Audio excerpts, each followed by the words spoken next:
CLOG TV. Beyond the policy.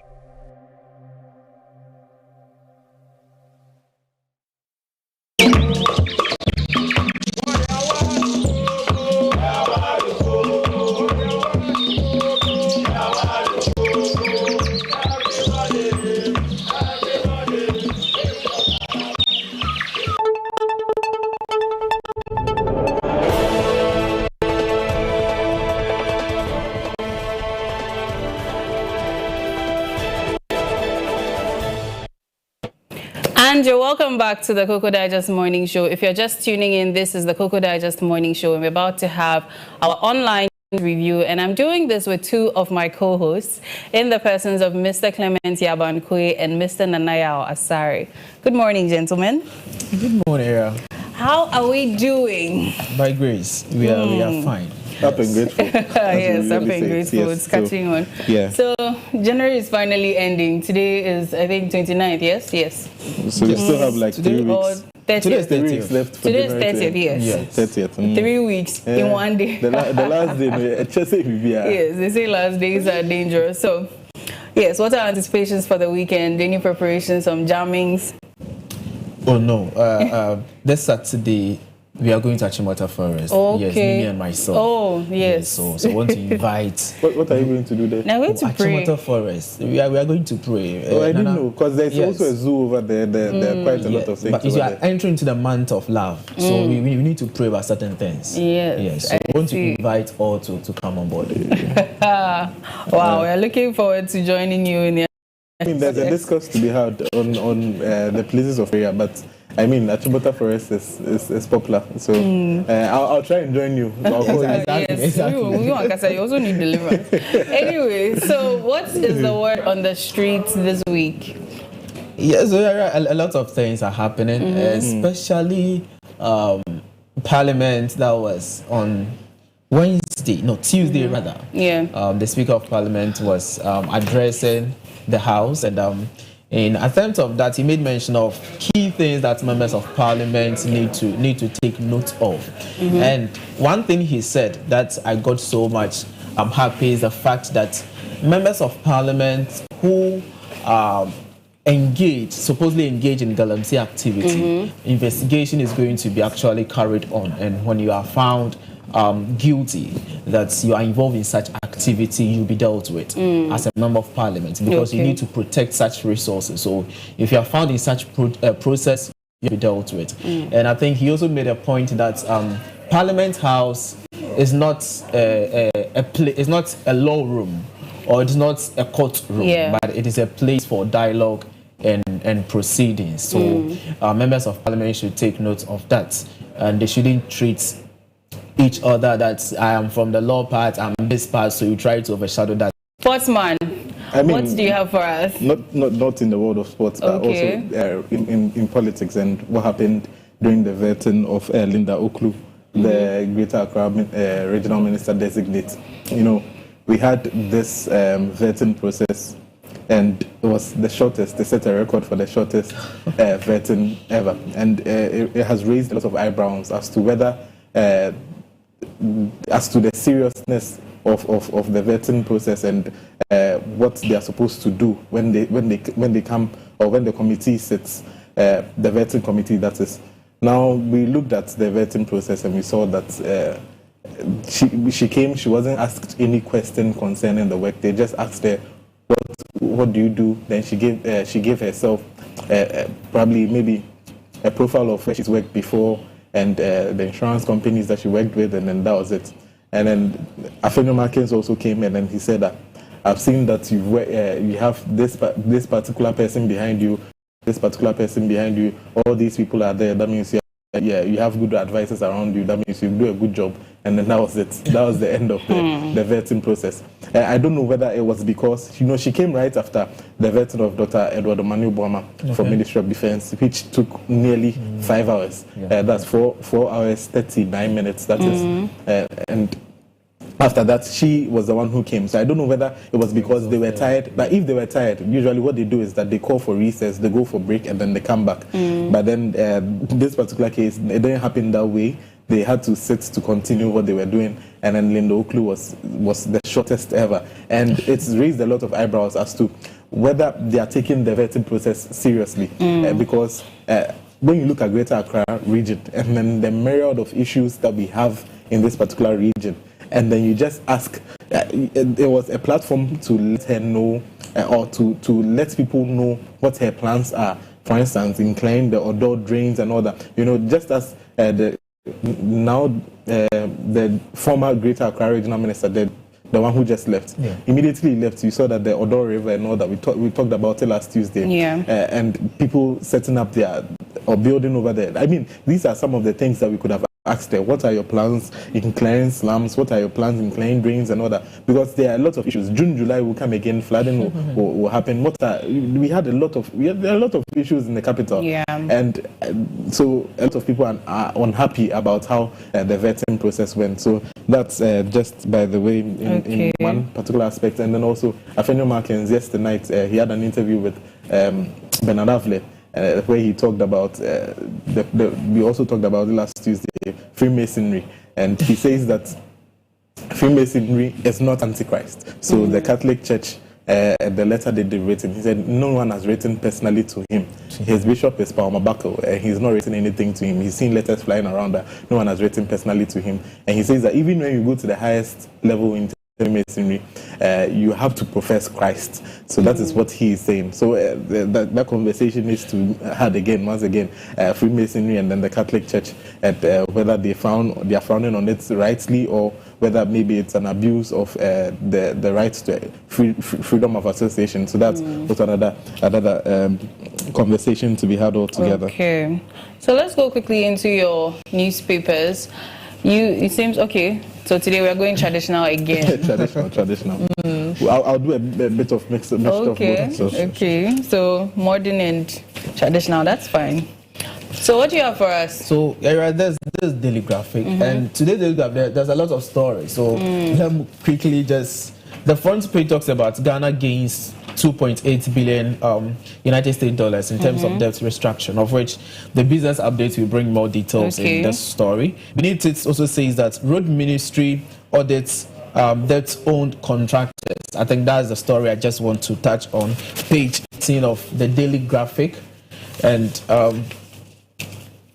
it says that the Ministry of Roads and Highways has initiated a validation process to determine the government's actual indebtedness to road contractors. And moving to paragraph 3, it says that the minister stated that the information available to him indicates that the current outstanding amount was estimated to be close to 40 billion Ghana cedis. So that is the outstanding amount in terms of roads. So he is now saying that they are going to do audits. Whether we actually owe this amount of money or not, or it has been inflated. And also there was concern that contractors raised in a meeting with the Minister for Roads, and contractors are saying that there's delay in payment of what is due them.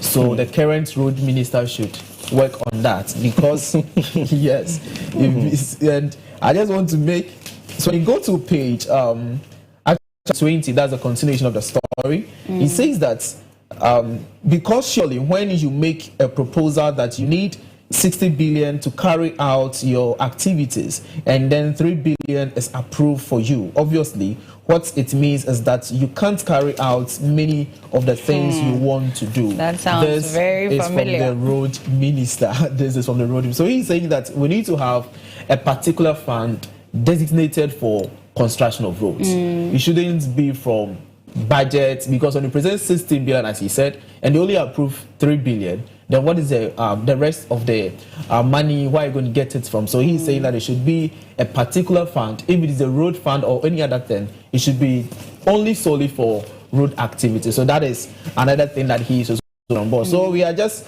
in the next coming days, we'll bring viewers more stories on the aspect of roads, because road is something that Ghanaians are really crying on. Yes, it actually influences a lot of things, especially with our agriculture. I mean, we've been talking about it for some time, that usually when the road network is very bad, transporting our raw food from wherever, you know, the more rural areas to the urban areas becomes... Actually, we should take a critical look at that one too. Now, you got on side interest, no, debt restructuring and China. Anyway, now let's turn our attentions to the daily graphic, and then once again we look at page 31 where we have sports. I'll just give a little bit of insights over there. It says that Black Stars get bold technical overhaul, and some of the technical roles that or technical people that have been included is with different Anton Schaefer, who actually won the AFCON in 2002 with Cameroon. That means he has like experience coming to help Otto Addo and his technical team. And we have John Pencil also over there. We talked about Stephen Appiah and then his role in the current Black Stars setup as well. And we have notable additions, including Desmond Ofe, who coached the under-20 team and won the African Games as well. So he's also part of the technical team. So, I mean, it's not all gloomy days for the Black Stars. Maybe better days are yet to come, coupled with the stadiums and all that we've done. So let me just pause over here so we can go into detail on our next question, our next story. So we'll be expecting more from you on the sports segment, more details. Definitely. Okay, so viewers, sports segment will be right up next, either after the lifestyle, after lifestyle, Definitely, So into the online news quickly. The first story says here, this is from the Ashanti region. Doctors perform first ever kidney transplant, bringing hope to patients.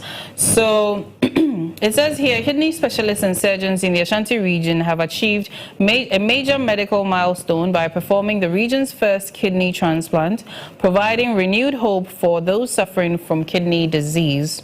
Now, this groundbreaking procedure was carried out in partnership between the Kidney Specialist Center and Hope Exchange Medical Center in Kumasi. Now, successfully saving the life of a man in his 40s who had faced kidney disease for 5 years, and after receiving dialysis for approximately a year, the patient chose to pursue a kidney transplant after discussions with the medical professionals at the center. Further, information about this says that the procedure costs about $2,000, so it should, and even in the future it's going to be ranging from about $3,000 to $6,000, and it begs the question: can the average Ghanaian afford that? I mean, for a kidney transplant, usually it's more expensive than that. So the estimate here in Ghana at the moment is between $2,000 to $6,000 at the moment, and it's still because $2,000 if you melt it to CDs. I mean, it's quite a lot of money, but considering what other countries charge, considering like maybe same procedure in South Africa, same procedure in the United States of America, how much you're going to pay it will be quite alarming. More than that, even getting a match before the transplant is even done and all that. So it's quite a lot of money. But I think now, if the facility positions itself properly, maybe they might be actually getting foreign clients coming in because the price is comparatively cheaper, although it's on the high side. But now foreign clients, let's be realistic. I just wanted to even make the point as you were saying, because in 2014 the estimated cost for kidney transplant in Ghana was $18,000 United States dollars in 2014. So it's 18,000 to 14,000. So it seems to have reduced now. Yes, that's 2014. But as at then, even outside the country was 50,000.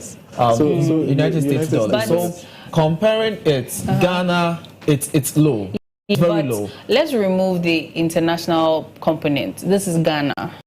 There are some medical facilities that cannot be accessed here in Ghana, or even some medical care that is not even available in Ghana. So let's just take it. Okay, now kidney transplant is available to Ghanaians, right?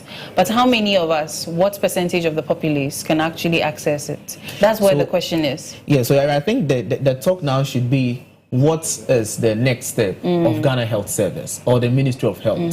Since this is the first time this has happened in the Ashanti region, what are we supposed to look at to sustain this very thing? Because in 2024, in the budget, it was a highlight that they are going to train more people in the aspects of kidney transplant. And we can see that at least we've seen a manifestation of such thing they wanted to So I would take it from the aspect of the economic point of view. I think Natu would get to that point, but I'll look in the economic point of view. What is the impact as a country we are going to have? This being the first time happening in the Ashanti region, and not only Ashanti region, because it's also going to serve the people of the northern part of the country. We all know the issue of dialysis, yes, complaining. They are supposed to be on it for about years. Yeah. Looking at this man, he has been on it for about a year, and he decided to do kidney transplant. And for about 5 years, I think. He had the disease for 5 years, but he was on dialysis for a year. For just about a year. Yeah, so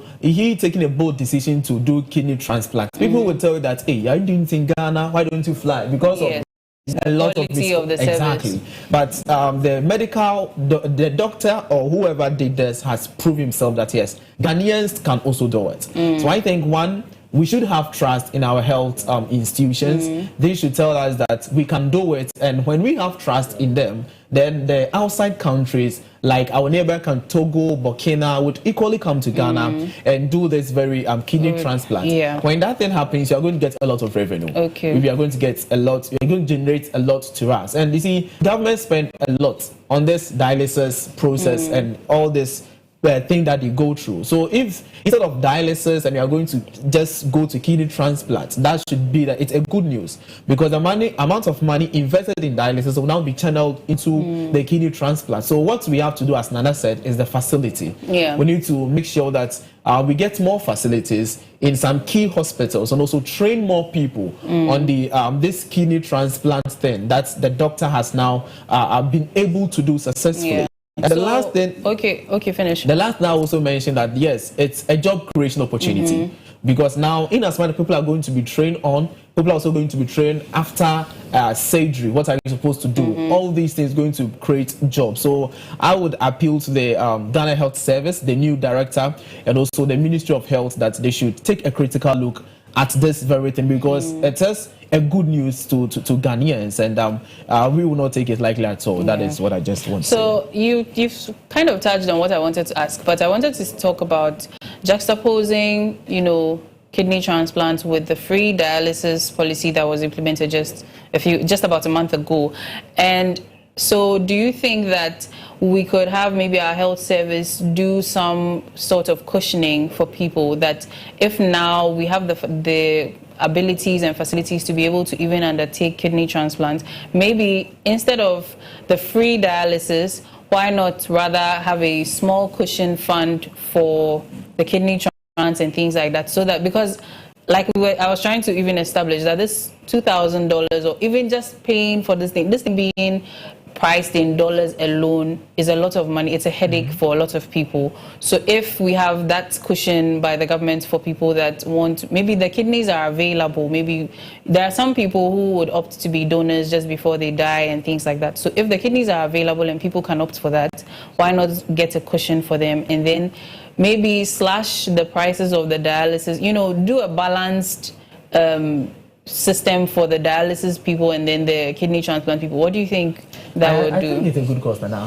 Yeah, but in as much as possible, the government can only do much. Yeah, so much. Yes. So the government can only do so much when it comes to these things. That's when we sort of try to let the private-public partnership system come into place.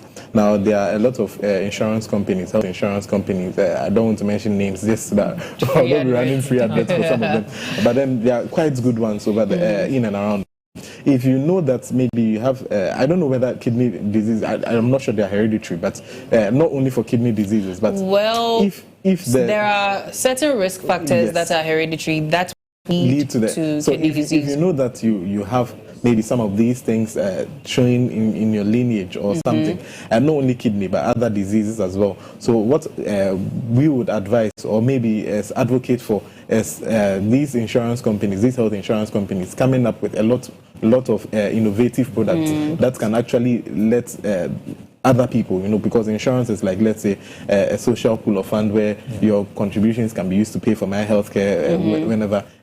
So that kind of system can be running so that you don't necessarily need to have the total amount for a kidney transplant. But once you show you have these symptoms and then you are part of that particular maybe insurance pool, then it can be harnessed for you. But if you sort of we are seeing what our government is doing right now.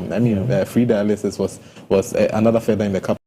But they can only do much. So now this is the time that we advocate for private-public partnerships, even private institutions coming up with some of these innovative systems to make sure that our healthcare institution is actually running smoothly and all that. And of course, we cannot wrap up this conversation on kidney issues or kidney transplants without also cautioning our viewers to take care of themselves and undertake any preventive measures that would help you to live longer and of course protect your kidneys, because they say what prevention is better than cure. Prevention is better than cure. Now the last story here, it's quite controversial. Mahama Ayariga proposes pension scheme for former MPs. I'm very, very interested in this particular one. Very, very, very. So it says here, Mahama Ayariga, the majority leader, has suggested that a committee be formed to investigate several pension plan models appropriate for former members of parliament in order to provide financial assistance to former members of parliament, to parliamentarians who are in appalling circumstances. Now, Ayariga stated that the pension plan would be financed by carbon credit profits, and in a formal declaration delivered on the floor of Parliament yesterday, Ayariga made his suggestion and encouraged the House to support the effort. Nana? Yeah. You start with the pension. I'll come to. Yes. I'm very passionate about this particular thing. Whenever it comes to pensions, we even informed the choice of my master's program when I was going to do it, because there are quite a few people in Ghana that have that particular qualification. It's an MSc in pensions management. Okay. So this particular area is something that I'm very passionate about. And now, when you look at Collins Dowda's proposal that they should look for ways to make sure that former or current MPs have a pension system in place for them. But now, not long ago, just in 2020, a new pension scheme was enrolled, and that particular one. Yeah. That was in 2010. Pension trust? No, not even hedge pension. A new pension system called the 3-tier pension scheme to sort of make sure that we have everything, everyone captured in the informal sector, the informal sector, and everyone being captured under this particular pension scheme. So we have the tier 1, which is the SNF pension scheme, and paying sort of monthly pension to members or scheme members. We have the tier 2, which is an occupational pension scheme, which takes 5% of your basic salary and then contributes to your pensions. And gives you a lump sum when you retire. And then we have tier 3, which has the option of giving you a lump sum or even annuity upon retirement. So that's like a different one. So now, when we are calling for another pension scheme to be rolled out for these parliamentarians, and then what they want to actually use to finance the pensions is, their carbon credits. Carbon credits. Now, when you look in our normal pension slant, and you look at our parliamentarians who earn sort of salaries. Yeah. So they are already captured. Once you earn a salary and it's a formal work that you are doing, you're already captured in the tier 2 or the tier 3 part of your this thing. If you even don't earn a salary, the tier 3 is there for you to be able to be captured in. But if you're in parliament, then you are supposed to be earning formal salary, and then from out of that particular salary, then your 5% is contributed towards your occupational pension scheme, which is compulsory. There was by parliaments that passed that particular law. Yeah. So now, if you want to use carbon credits, the proceeds from it, which could be used to finance other sectors of the economy, and then you are using it to finance parliamentarians or politicians, their pensions, I don't think it's the right step in order. Considering the fact that when the new pension scheme was enrolled, now what they wanted to do was that they wanted to rope in all other pension schemes, so like the Cap 30, audit service pensions and all that. They wanted to bring all of them under one particular umbrella so that we don't have multiple pension schemes have like the 3-tier pension scheme. Okay. As we've not been able to do that yet because the Cap 30 is still existing for those in the services and all that. But there are a lot of reasons why that is not done yet. So we are sort of trying to limit the number of pension schemes that we have. We are sort of trying to reduce the burden on the government. And you want to now form a new particular model. You know, it's not viable. They should. They are the ones who form the 3-tier pension scheme. They should be in it so that it is good. So we all benefit from it. If it is bad, then we find ways to alter it and then we move forward. But not trying to create another model. So you know, okay. Sorry, come.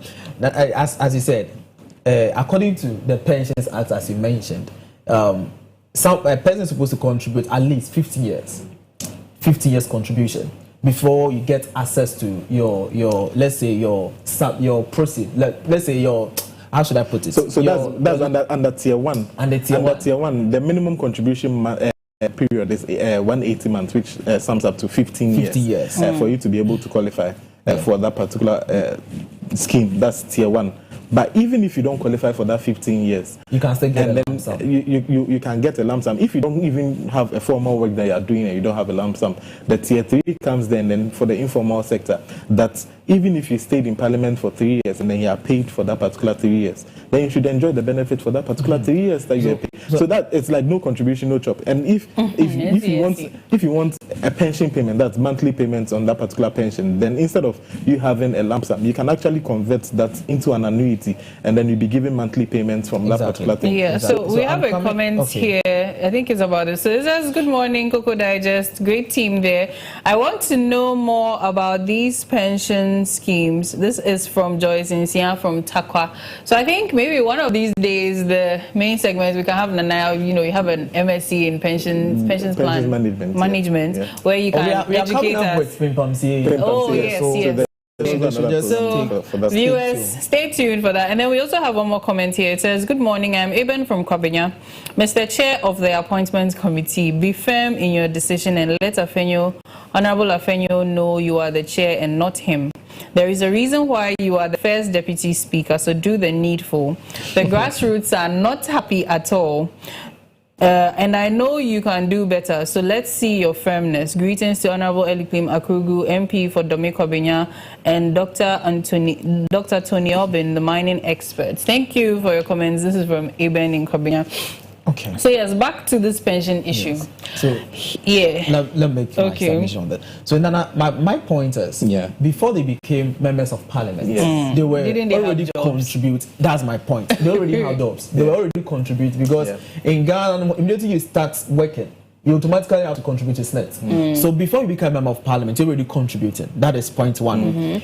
After you leave in office, even if it's 1 term, yes, when you go sit home, you still have something doing. Even if you don't have anything doing, as Nana said, you can still contribute to the voluntary to the informal sector. The voluntary one as well. Yes, so if all these option is there, why then do you need another pension to be rolled for members of parliament? And that is my. If you're even doing carbon credits, look at the different sectors of the economy. Look at education. We are talking about it being underfunded, concerning the free education and all that. There are a lot of policies that NDC have rolled out, which they want to actually find ways to fund it.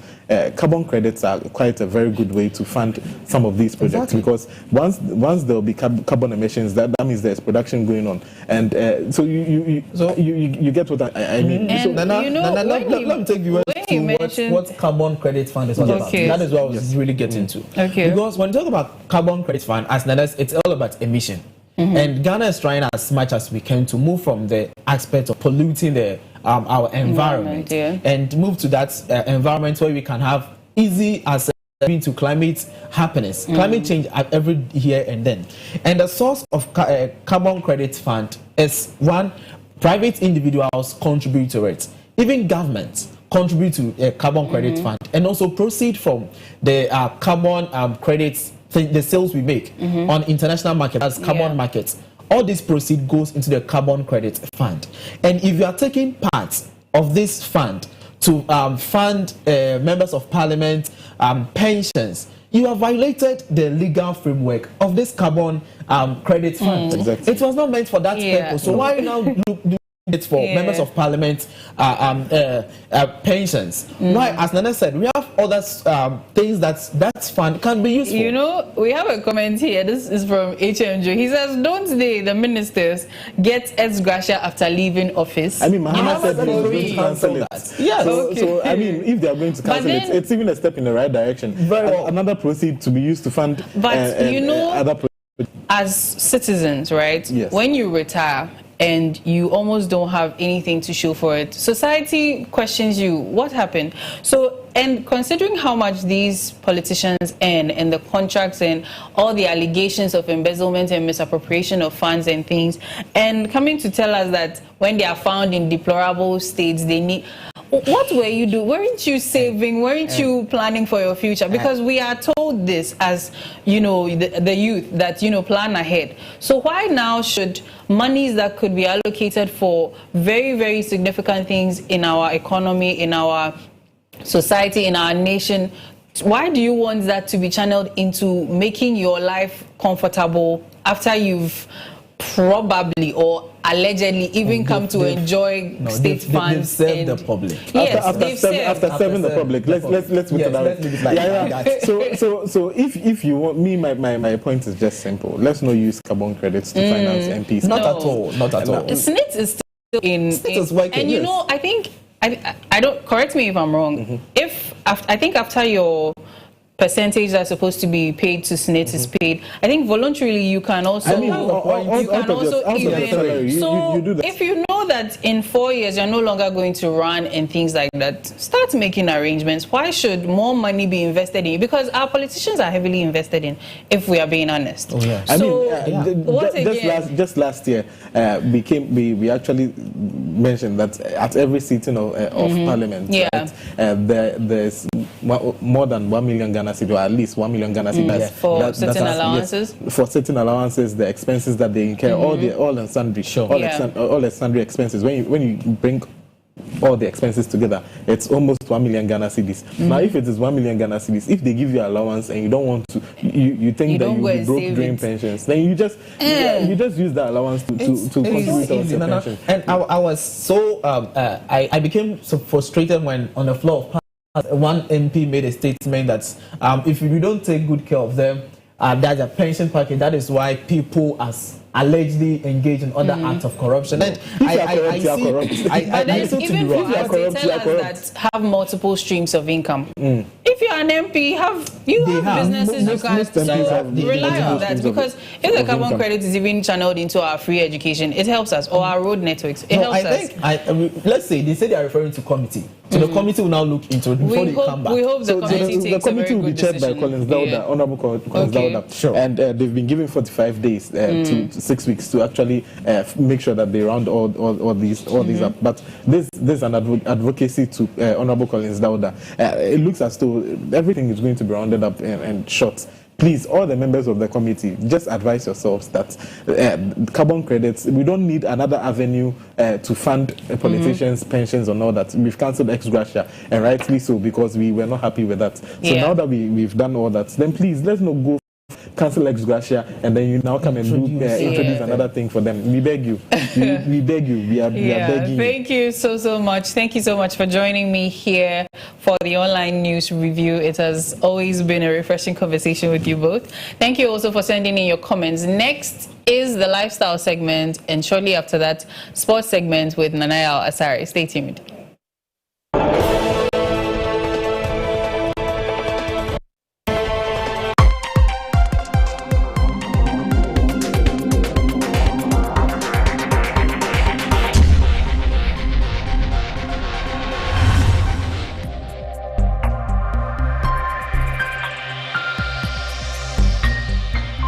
CLOG TV, beyond the policy.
CLOG TV.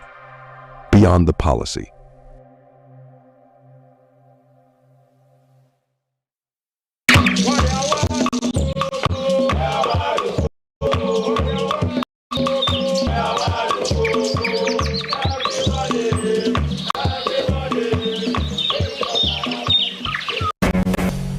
Yes, you're welcome to Sports on Coco Digest. My name is Nanaya Asari. Today, I have a guest in the studio as well with me.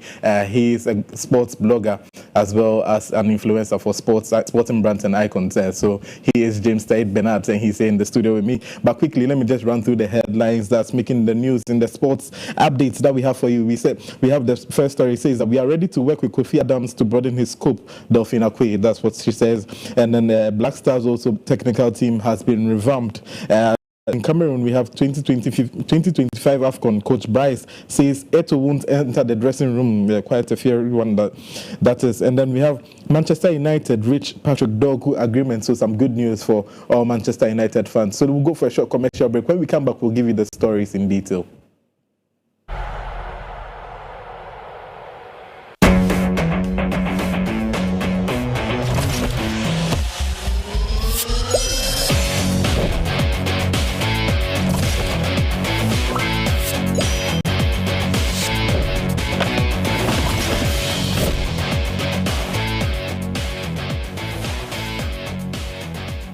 Yes, this is Sports on Coco Digest, and we'll give you the stories in detail. Our first story says that we are ready to work with Kofi Adams to broaden his scope. Delphine Akwe, president of Gagan Sumi Association, has commented on Kofi Adams' nomination as Minister Designate for Sports and Recreation. She expressed her readiness to work with him to promote swimming in Ghana.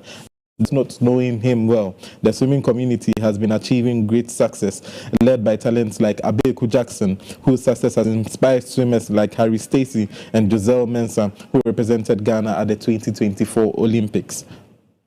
Our next story says that the Black Stars technical team has been revamped. The Ghana Football Association has revamped the Black Stars technical team after reviewing their AFCON qualifying performance. Winfred Anton Schaefer, a former African Cup of Nations winner, is a new technical advisor working with head coach Otto Addo. Desmond Ofei joins as his assistant, while Chris Peku will serve as the team's sports psychologist. Belgian video analyst Gregory de Grauw and experienced equipment officers Issa Amadou and Abdul Rahman Al-Hassan round up the new appointments. Still on football, in 2025 AFCON, Coach Bryce says Eto'o won't enter the dressing room. Mark Bryce, the head coach of Cameroon's Indomitable Lions, has made it clear that FECAFOOT president, that's the Cameroon Football Association, Samuel Eto'o, will not be allowed into the team's locker room during the upcoming 2025 Africa Cup of Nations. This decision comes after the controversy during the AFCON 2023, where Eto'o confronted the players about their commitment, causing tensions within the squad. Bryce aims to establish a focused environment for the team, emphasizing on unity and a positive mindset as they prepare for the tournament in Morocco, where they seek to add to their 5 AFCON titles. In our last story, good news for Manchester United fans, because Manchester United have reached an agreement with Patrick Dorgu. Manchester United is close to finalizing a 35 million euro deal for Lecce wingback, that is Patrick Dorgu. They reportedly have a verbal agreement for 30 million euros plus 5 million euros in add-ons, with documents set to be checked soon. This move comes as United looks to bolster their left-back options due to injuries to Tyrone Malacia and Luke Shaw. If the deal goes through, to mark head coach Ruben Amorim's first signing. Lecce president Saviero Stici Diamani mentioned that they tried to resist United's advances but ultimately couldn't hold them off. So these are the stories that are making the rounds in the world of sports, and I'll turn to James Taid Bernard, guest for today, to give us his thoughts on that. James, anyway, how are you doing? Good morning. I'm up and grateful. You're looking good. Oh, thank you, my brother. So now, which of the stories that we've read has actually caught your attention or caught your mind? I think I'll start with Samuel Eto'o's. They've said he shouldn't be in the dressing room. Yes, because 2023, you see, sometimes footballers, when they are in their club side, the energy and the commitment that they put into their club side, but when it comes to the national team, sometimes you see they are not willing to play for the national team. But I always say when you are playing for the club side and you commit yourself into it, when you come to your national team and you don't commit, at the end of the day, if you go on retirement, FIFA will never acknowledge you. Yes. The lives of Samuel Eto'o himself and they've been committed. They were committed when they were playing for their national team. Even looking at Lionel Messi, right now his country has built a statue for him just because he committed himself to the national team. So I think your point is right on cue. When you don't commit yourself enough when it comes to your national team, your name, whatever, whether you've won the Ballon d'Or or whatever, your name will go down when you retire from football. But now, let me just ask you just a little bit on that particular one. What happened in 2023 during the AFCON? Why are they preventing Samuel Eto'o from entering the dressing room? I think when they started the group stages, the players were not committed enough, and Samuel Eto'o being the FECAFOOT president, he felt like the players can do enough because they are very good and quality players, and they weren't doing enough. That's why he has to go to the dressing room. If you remember it, how do you call him? Like Kingsley, under 17, when he was in the dressing room, he know what they can do. You know what they are capable of doing at any given time. So I think it was in the right direction, but maybe he went overboard. Yes. Now let's also turn our attentions to the Black Stars technical team. The technical team has been revamped. We've seen that the Black Stars Management Committee has been reconstituted with a lot of new players, old players involved in there. We have Randy Abbey as the chairman. We have Stephen Appiah in charge of player relations. So now we've also revamped the technical team. Let me hear your thoughts on that particular one as well. I think it is good because the last time Egypt came here, like for instance, just their backroom staff, they were about 26. They were about 26. And then if you look at our technical team, or we go to our technical bench, it's more or less like 7-8 people. And the national team is a big institution on its own. And you don't just need one person. Football, it comes with so many things. It deals with so many things. You need to get at least, even the one person who is the video analyst is not good enough. I think they have to get to, and if you go to some institutions, some clubs, national teams, they have just a coach for the goalkeeper side, a defender's coach, a midfielder's coach, an attacking coach before the general coach. So I think it's in the right direction. And also being that Otto Addo has been the coach, he learned from Germany, and we have a German advisor. I think they will really go a long way to help the national team. All right, so they'll really go a long way to help the national team. And just as you saw on your screens, we have about 16 newly appointed members of the Black Stars technical team. We have the likes of Coach Otto Addo. We have the likes of Kumase Asante Kotoko's Kitsman, who has been serving there for over 34 years with a wealth of experience, now coming to serve as the Kitsman for us. So I mean, there are a lot of additions being added to the Black Star squad. But let's go to Europe. And I know you're not a Manchester United fan, but let me just ask you about this particular one. Manchester United have reached an agreement to sign Patrick Dogu. They have left backs like Luke Shaw and Tyrone Malacia, but they've signed another one, and that's Coach Ruben Amorim's first signing. What are your thoughts on that particular one? Yeah, with that one, you know, I'm a left back myself, and a good one, of course.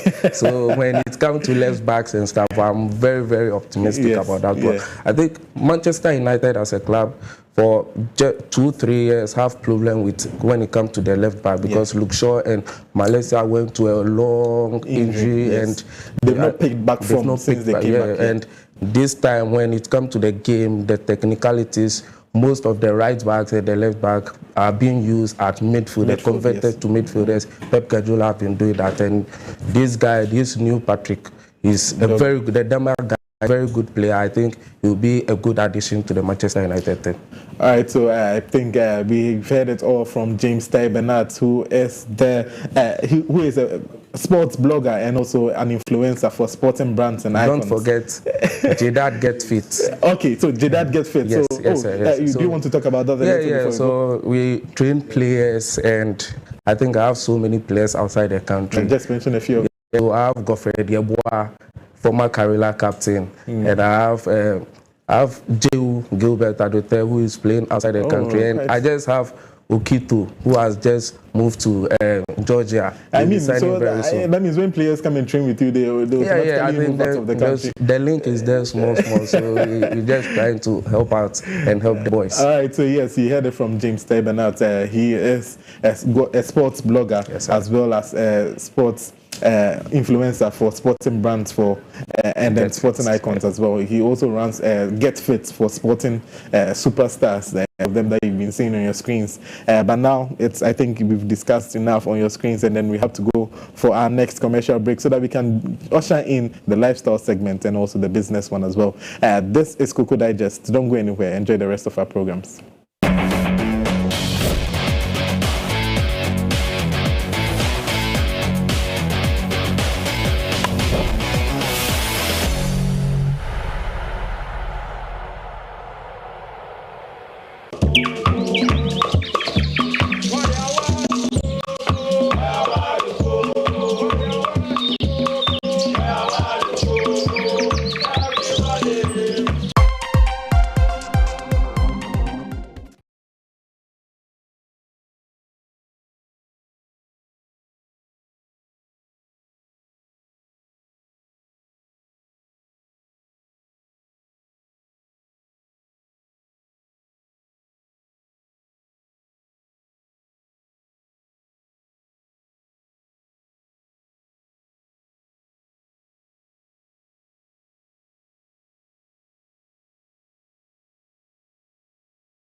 pressure and global economic uncertainties.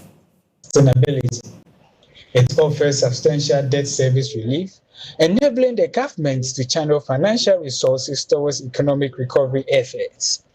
Negotiations are still ongoing for the remaining 7% of the debt treatment deal, involving around 60 international financial institutions. Additionally, a $2.7 billion debt restructuring agreement with commercial creditors remain unresolved, with the government working to secure a On the issue of debt relief, Ghana has successfully secured $2.8 billion in debt relief after all 25 members of its official creditor committee formally signed a Memorandum of Understanding, MOU, initially agreed upon under the G20 Common Framework for Debt Treatment. This development is expected to provide crucial fiscal relief as the country continues its structural reforms under the $3 billion IMF program. The debt treatment arrangement and represents a significant step towards restoring Ghana's long-term debt sustainability. It offers substantial debt service relief, enabling the government to channel financial resources towards economic recovery efforts. Negotiations are still ongoing for the remaining 7% of the debt treatment deal, involving around 60 international financial institutions. Additionally, a $2.7 billion debt restructuring agreement with commercial creditors remain unresolved, with the government working to secure a final deal In ending, Ghana generated $517 million in crude oil revenue during the second half of 2024, according to Bank of Ghana's latest Ghana Petroleum Fund report. For the period ending 31st December 2024, the report indicates that $369 million came from crude oil liftings at the Jubilee, TEN, and Sankofa Jinyame fields between July and October. The upstream petroleum sector contributed $144 million in corporate taxes, while Plant 1 Oil and Gas Limited paid $74,000 in surface rental fees. $7 million was earned from interest accrued in the Petroleum Holding Fund. Out of the $454 million allocated to the Ghana Petroleum Funds, $136.2 million was directed to the Ghana Heritage Fund, while $317.8 million went to the Ghana Stabilization Fund. These funds are crucial for sustaining Ghana's petroleum revenue management framework. Petroleum revenue continues to be a cornerstone of Ghana's economy, supporting public services, infrastructure development, and economic stability. Key investments backed by these funds span the energy, transport. This is all we have for you on Business Update segment. I am Clement Yabanukwe. Do enjoy the rest of the show.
So everybody loves Maradona.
Morning show. Now, after a series of intense conversations, the hard talks here and there, let's lighten the show up a bit with in the fields of women, or women doing so well in the business of fashion. And we are going to discuss, the way they started.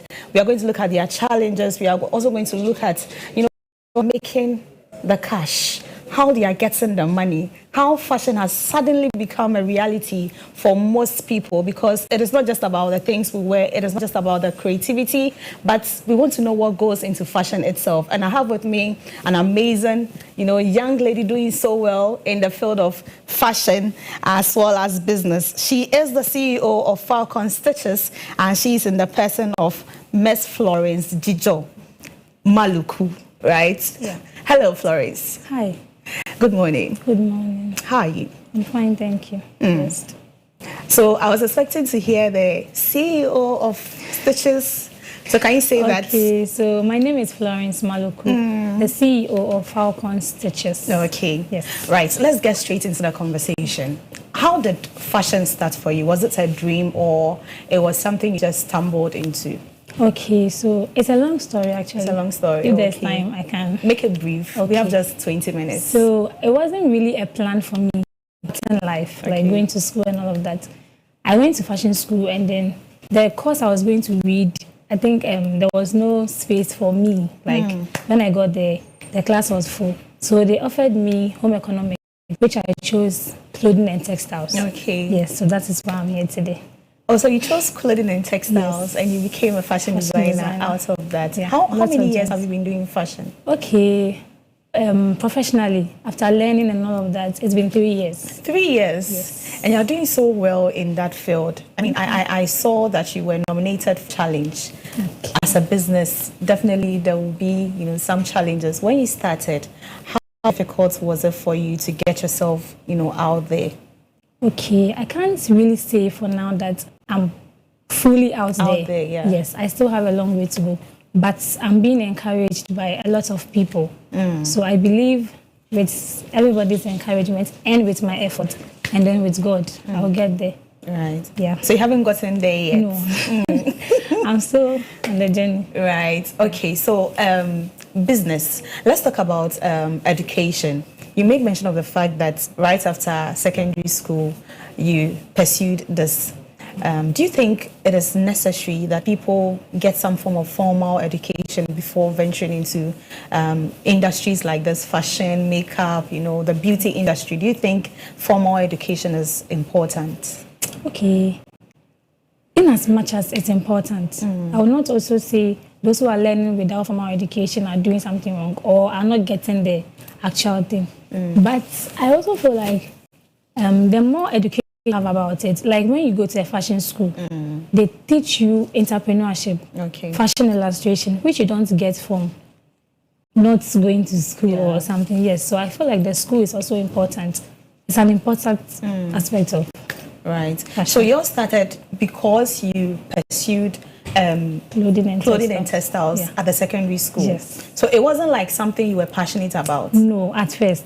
At first. It's now, really too passionate. Right. So now it is your passion. Yes. You do it willingly. Yes. And let's look at the business aspect of that. How is it going? Are you getting some cash? Because now fashion is the ish in town. Yeah. As you can see, this beautiful dress I'm wearing. Can you guess the price? The amount I pay for this? I don't really do. Oh, ladies. guess. You're a fashion designer, you should Okay, guess. say- Because this alone, the puff alone. Without maybe 500. Exactly. It's just around that amount. But I mean, how is the business like for you? Okay, when you talk about financial income, yes, it's really good. Like it's good. Fashion is really bringing the cash, like you said. Yes, and then me specializing in the male aspect too. I think the men pay more than the women. Yes. Yeah. So it comes. Yeah. Okay. So speaking on, men clothing, is it very challenging as a female to, sew for men? Is it very challenging? Is there a gender barrier somewhere? No. So far, I haven't come across anyone saying, I don't trust you because you're a lady and you're sewing for men. No. But what I hear is that I get nice comments. Hey, a lady, and you sew for guys like this, like nice. Nice comments like that. So far, I haven't come across any challenge. Well, I have heard of, some people complaining of the fact that even with measurements, when you're taking measurements of these, guys, it is, somehow difficult. You are not able to feel free to touch such a I have certain places. I have something I do. Okay. So when I'm about to measure the parts, I say, sorry. Like, as I'm measuring maybe the tie. You don't apologize before doing it. You touch it before you say sorry. No, in the process, like I'm coming to measure the tie. I'm like, excuse me, sorry, before I measure it. But, okay, that's a little bit challenging. So you see there's a challenge. Yes. I mean, but 3 years in the business, and you're saying you haven't really faced any, difficult challenge. There should be something. I mean, people are watching this interview, right? And the most important thing we want to give to our viewers out of this conversation is to inform them, educate them with the right information. So people need to understand the reality in the business, right? And so if there are some challenges, you need to tell people so that it doesn't look all smooth, all rosy for them, venturing into the fashion business. Okay, so, one challenge I can talk about right now is... let's talk about your capital. I know you have a shop, right? You don't have a shop? No, I work from home. You work from home? Yeah. But I mean, you got yourself a machine, Yes. sewing machine, Yes. and how did you get the capital to start, everything afresh? Because right from school, I guess you didn't really have much to start with. How did you get the money to start your fashion line? Okay, so after school, I worked. I worked with a fashion designer. Okay. So I gathered a little, and then my parents also supported me throughout school, fashion school, for about 1 year and a half. And then after that, my pastor introduced me to a fashion designer. That is where I polished the male aspect of fashion. Oh, okay. Yeah. So that was how you polished for Yes. the male Yes. side. I chose the male So side. you got some money, you saved some money, and then you started with a business. Yes. It has been so smooth for you. By the grace since of then. God. By the grace of We God. are aiming high. Right. When do you intend to get your own shop? Or is it, do you think it's necessary to get a shop now, or it has become a luxury? Because some people are doing well working from home. Yes. Do you think it is necessary to get a shop? Okay, people are working from home. Yeah. And then right now, social media is a great platform to exhibit your work and also show the world what you are capable of doing.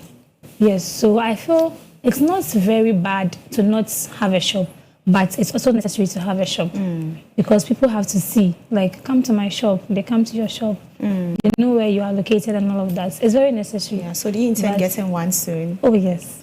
Like how This soon? year. I mean, February, March. Pretty much. By the grace of That's God. like next month. Yeah. Hey, I've been working on it since last year. since last Yes. year. So by the grace of God, there are some signs. I see. And do you think you are really going to do well with a shop as compared to you working from home? Yes. It's because the shop is outside of my home. So Okay. people pass by all the time.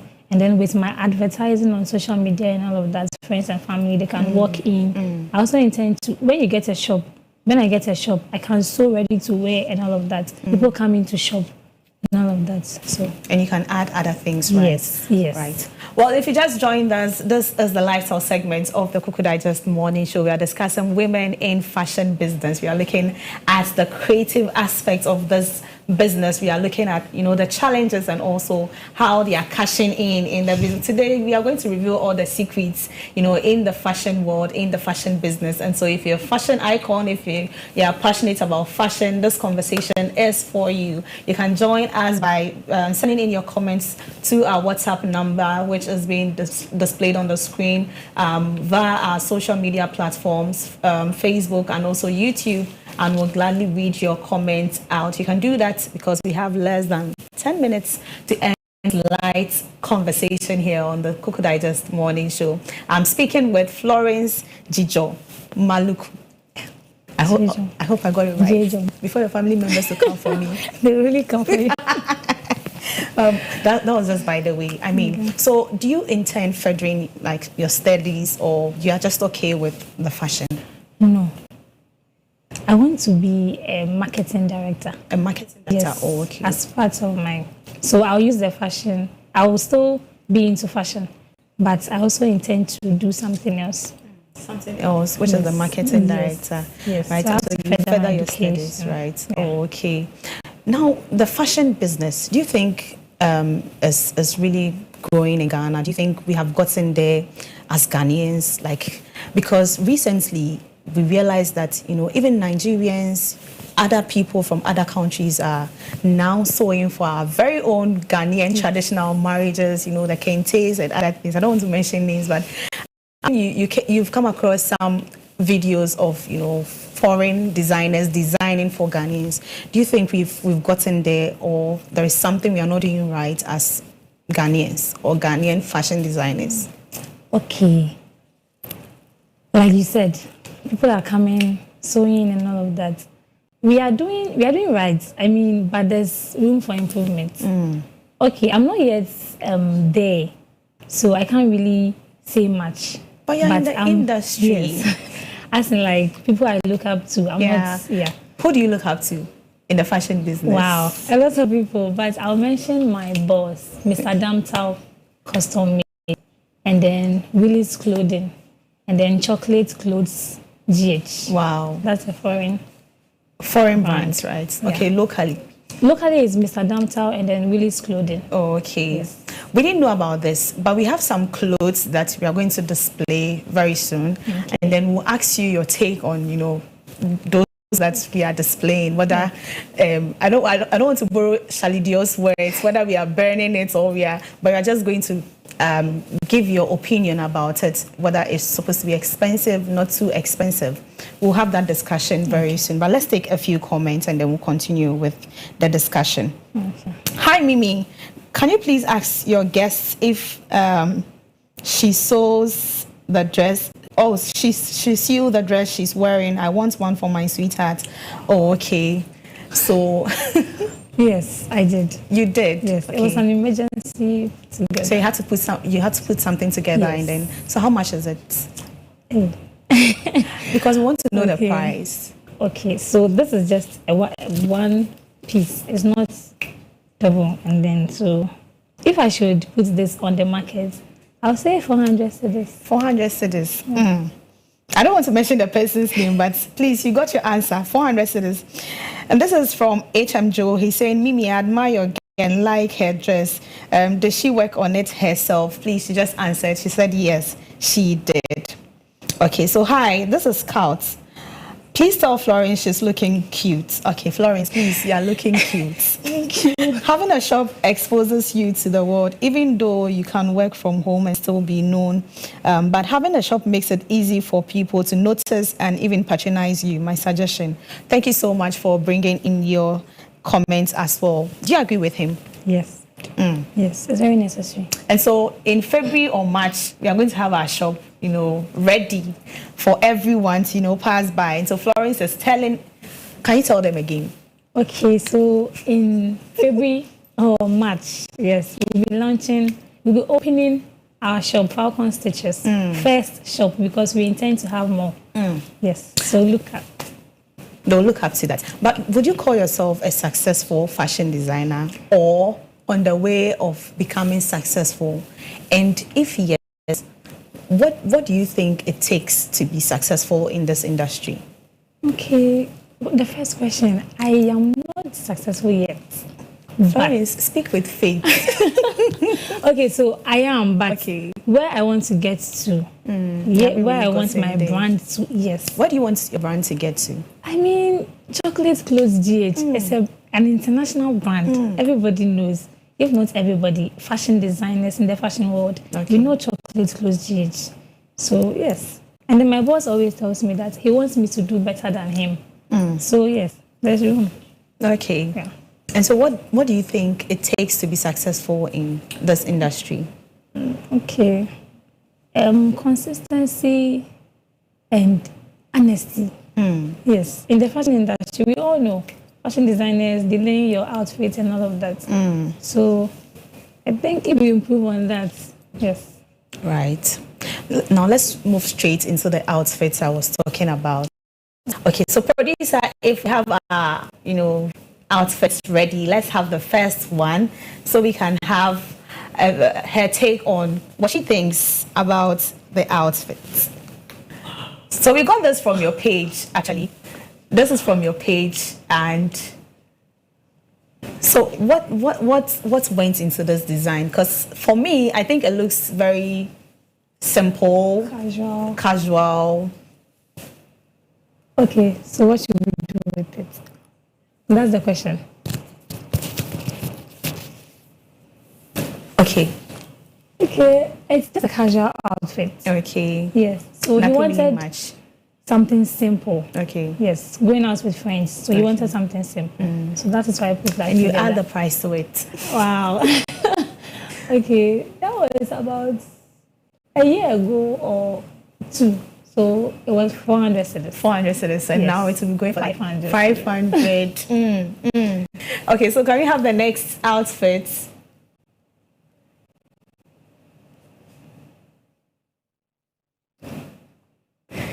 Okay, so whilst we wait for that, Florence, I've always, had this other view that kente, our very own kente, shouldn't only be the material or the cloth that we use for our traditional weddings.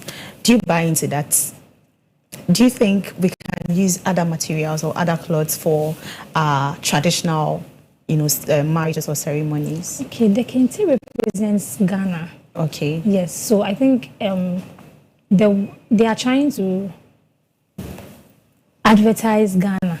But we've been advertising kente for every single traditional wedding. You see the bride in kente. So I'm just asking, as a fashion designer, should everyone go in for kente? Looking at the affordability, and sometimes even using it for your traditional wedding, you're not able to use it again. Yeah. Do you think everyone should go in for that? Okay, I think we should also bring in more other different materials. Like the Ankara materials. Okay. Yes, we can create something with Ankara materials instead of just choosing the kente. Okay, so can we have, so this is an example of what I'm talking about, right? Yeah. We are advertising kente, we are putting it out there for everyone to know, but do you think it is necessary that we all use kente for our traditional weddings? No, I don't think so. Yeah. Yeah. But what do you think about this style? The style is very nice. It brings out her curves. And all that. Would you have done something differently with this? I am not into ladies' outfits, so yes. So this is okay for you? Yes, it's okay for me, but okay, you can do something more. Something like what? Like there's the big sleeve. You can just do something around the sleeve, add something big, or beat the down a little, the hip side and the hip side. This side. Can beat it a little. Okay. Just a little detail. So what we are doing is just showcasing Florence's abilities or capabilities, in the fashion world. We want to test her skills. We want to know if she's really, up to task. She's really into the business, and that's why we are, putting up outfits for her to tell us her take on them. And so, as she clearly said, she's good. No two ways. Florence, let's take some comments and then we'll continue. This is coming from Erekia Loretta. She's saying, Mimi, you're looking gorgeous. Thank you so much. I'll give my shout out later. Okay, so please ask her where her location of her shop would be, and is it possible for my daughter to come and learn? This is from Jenny. Hey, so I really wanted to ask, do you have, apprentices or from you? Do you have someone? Yes, I do. You do? Yeah. Wow. Yeah, I have someone learning from me. Someone wants to bring her daughter. Okay, so we are going to be located at Foster Home, Amahia. Foster Home on the Dodowa Road. Dodowa, yes, okay. That's where our first shop is going to be. Okay. Yes. Okay. So yes, she can, if the location is okay with her, she can bring her. Right. Okay, so go greater and bigger. Falcon Stitches, big love from Catch Pixels. Thank you. I can see your people are repping this morning.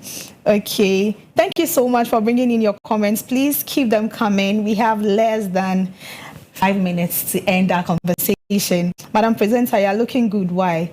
Okay. Thank you so much, Jenny, for bringing in your message. And by the way, our CEO is saying that you can bring your daughter to come and learn. They are going to be located at the Dodowa stretch, right? Yeah. So right after this conversation, she'll put her number out, and then you can reach out to her and get her. Okay. So we also have this. This is from Patience in Accra. How does she market or get her clients, and which medium does she use in selling her products? Okay, or brands. Okay, so how do you get your clients? Social media. Social media. Yes. They are very active on social. Which of them? Instagram. Yes, my TikTok and Instagram is active. Yes, and then I also use my friends, like referrals and all of that. Yes, I post on my status. People order. People also tell people about me, so they refer me. Yes. So speaking on social media, how effective would you say it has been in boosting, your clients and followers, getting people to know you? How effective has that been for you? To TikTok, I should talk about TikTok. Okay. It's people are there. People are on TikTok a lot. So personally, I've got a few orders from TikTok rather than Instagram. I mean, more than Instagram, yes. So TikTok is where I should. Yeah. Now, let's talk about this kind of discrimination. It just came in mind, looking at your stature.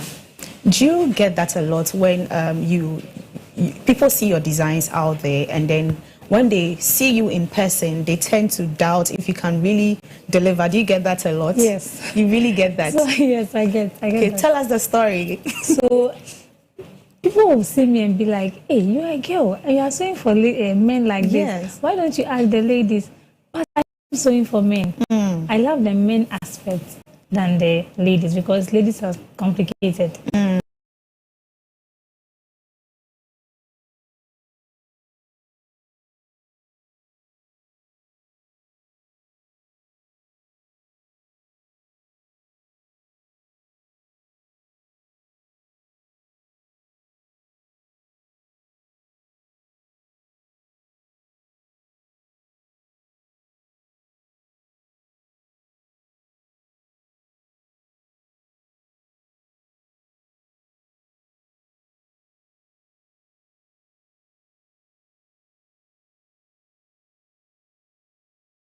Challenges.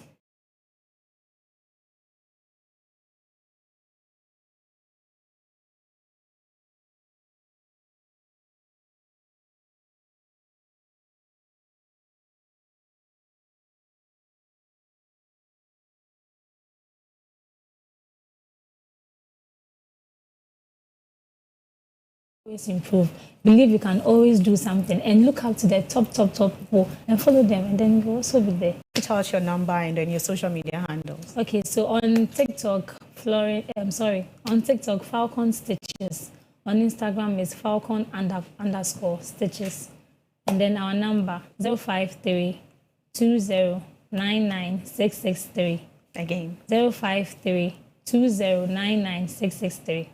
Thank you so much. And we have good morning to you. Good morning to you, Mimi, and your guests. I'm also working from home. I wish to have my own shop one day. This is Millicent Detty from Dobro. Thank you so much. We also have this next big thing, runway fashion designer. Watch out for Falcon Stitches from Catch Pixels. Thank you so much for bringing in your comments. As you can see, your people are truly repping and they are watching you. Thank you so much. Florence Jijo Maluku has been our guest for the lifestyle segment, and she is the CEO of Falcon Stitches. She came to tell us, how the business is booming in, the fashion world, and I hope you have been educated, you have been inspired, you have been informed as well.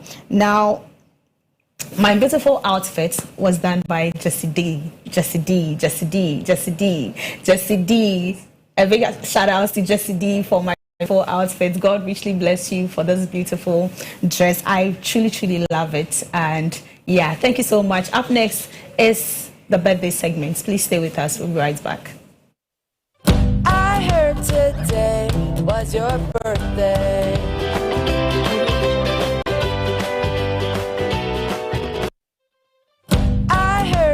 Today was your birthday.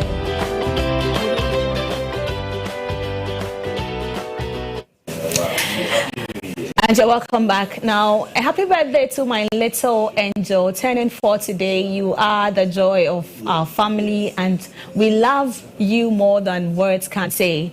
You and many nations come and seek answers from your lips. This is to Ayla. Okay, from your auntie, Irama. Happy birthday to Pa Kwesi. Happy belated birthday to you, Kwesi. May God bless you with wisdom, strength, and prosperity. May your life be filled with joy, love, and success. Love you. This is from your uncle, Petru. A happy birthday to Duncan. A happy anniversary, baby Duncan. May your life bring so much light into the world. May the good Lord protect and lift you higher. You are indeed a precious gift to us. Happy glorious birthday, baby Duncan, from Daddy and Mommy.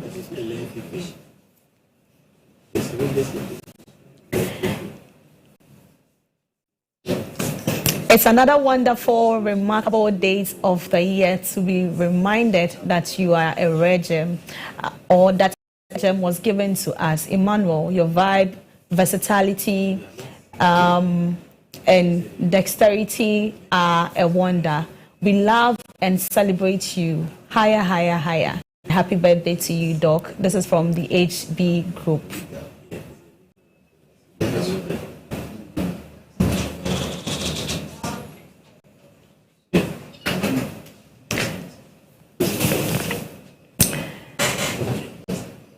Right. So that's all we have for you on the birthday segment. Thank you so much for bringing in your birthday wishes. God richly, richly, richly bless you all for bringing in your comments. Let me take this last birthday wish and then we end the segment. Happy birthday to you, Elias Emisa Mensa, Dadiebu.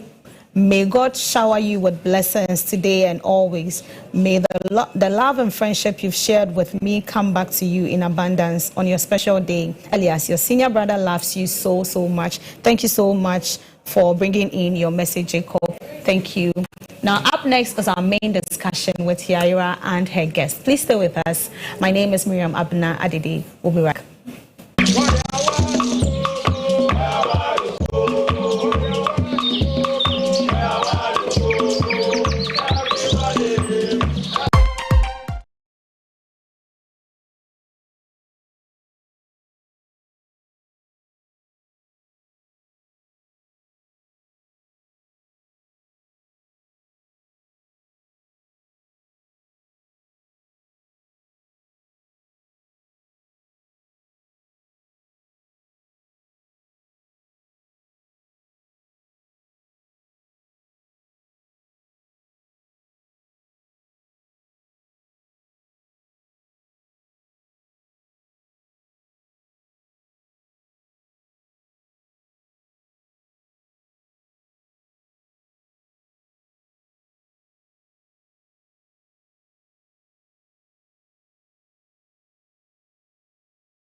CLOG TV.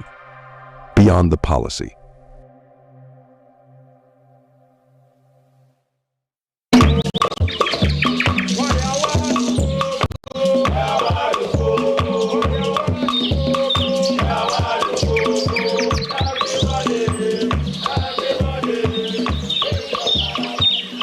"2025 Mount Hesse Medical Negligence Project comes your way with medical negligence and assisted reproductive." 2025 Mount Hesse Medical Negligence Project comes your way with medical negligence and assisted. And you're welcome back to the Cocoa Digest Morning Show. If you're just tuning in, this is the Cocoa Digest Morning Show, and we're about to have our main discussion. And I'm sure the video we played just now gives you a fair idea of what our conversation is about, and it is assisted reproductive technology, specifically surrogacy. And we are doing that with one of our very lovely lawyers that we have here. He is a household name here on the Cocoa Digest Morning Show. So if you've been with us since we started, I'm sure you've seen him here. He deals mainly with the medical negligence issues in the medical legal fields, and he's in the person of Christian Liebrecht Mount Hesse Esquire. So he's counsel, we call him counsel. He's a senior associate at the Ecom Law Consult at Airport Residential Area. And before we see him, I would like to give us a brief intro into what this conversation is about. And like I said, assisted reproductive technology is today's conversation is mainly about surrogacy. So what is surrogacy? Now, surrogacy is a practice where a woman who is a surrogate carries and delivers a baby for another individual or couple. And the couple, you know, the technical term is intended parents. So this is one of the alternatives used in, you know, starting a family as people deal with infertility. So sometimes people go through the IVF and so many other assisted reproductive technologies, but today we're going to talk about surrogacy. Now, with the surrogacy, we have two types, and of course, I'll give it to counsel to, you know, give us the details, but this is just to touch on it a little. We have the traditional surrogacy, where the biological mother of the child is artificially inseminated with the sperm of the intended father or the sperm donor. So this is similar to the IVF. I think even the IVF might fall under that category. Then gestational surrogacy is where the surrogate carries a baby conceived through IVF. That's the in vitro fertilization using the eggs and sperm of the intended parent. So here, the surrogate is not biologically related to the baby that the surrogate would carry. Now, for here, I drop my my gloves and I hand over to you. So yes, counsel, good morning. Good morning to you. Good to see you. Likewise, it's been a while. Yes. And it's always a pleasure to have you back here with us. And I hope you're well. I'm good, by His grace. Okay, I'm glad to hear that. So we are discussing surrogacy as one of the assisted reproductive technologies, right? Yes. So can you just, I've given a small intro to it, but can you touch on that a little for us before we begin the questionings? Okay, all right. Thank you so much. Surrogacy or assisted reproductive technology, it all comes about as a result of infertility. Okay. Now, we had medical authors like Haji, Woodman, and Akron in their publication on ethical issues concerning assisted reproductive technology, published in the American Medical Journal. And they indicated that about 15% of Ghana's population has fertility-related problems. Now, fertility-related problems, according to these learned medical authors, indicates that it comes about as a result of postpartum issues, post-abortion infection, and then sexually transmitted infection. So these are some of the main drivers of infertility issues amongst couples. Now, also driving through forward, the African society is based on the family unit system, and it is highly interactive amongst itself. And by that, childbirth is a key thing for a unit family. And so if a family is unable to bring forth a child, the stereotypes now emerge that what's happening to this couple.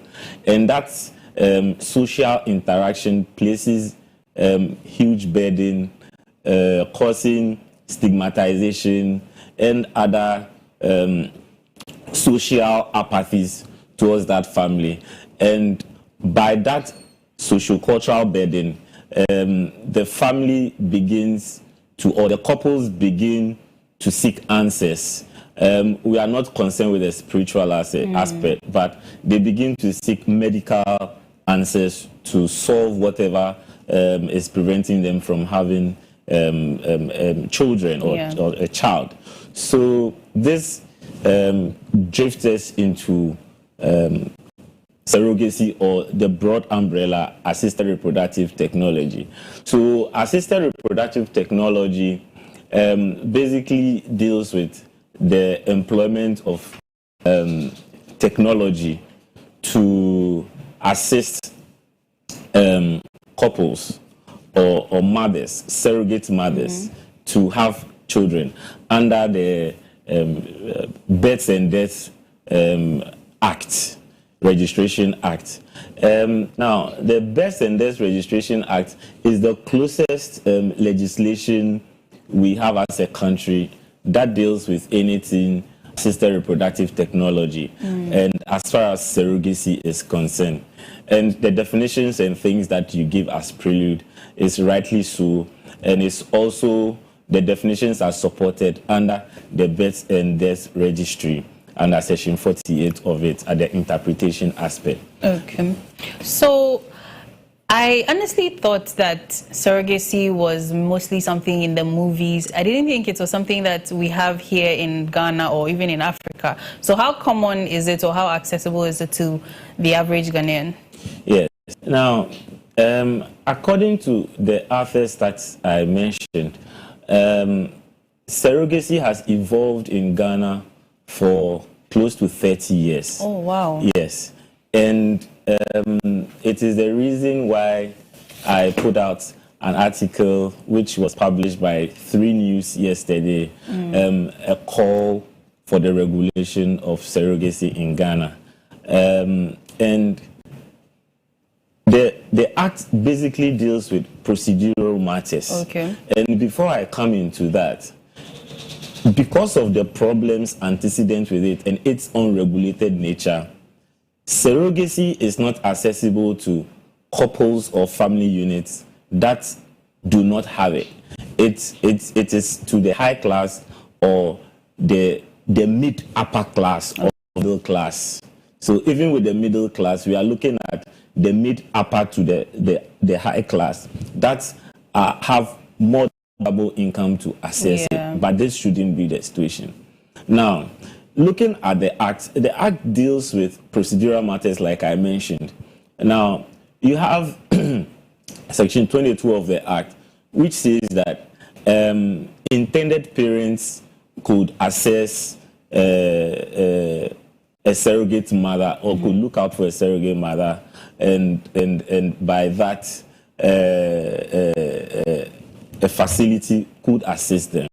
Now, if you look at these provisions, it calls for consent because now the act is merely, like I said, it's merely concerned about the procedures, but the regulation is, because if you look at other advanced jurisdictions, you look at the US, you look at the UK, and you look at Australia, and those are the explorative jurisdictions I looked at in my article published by TV3 News.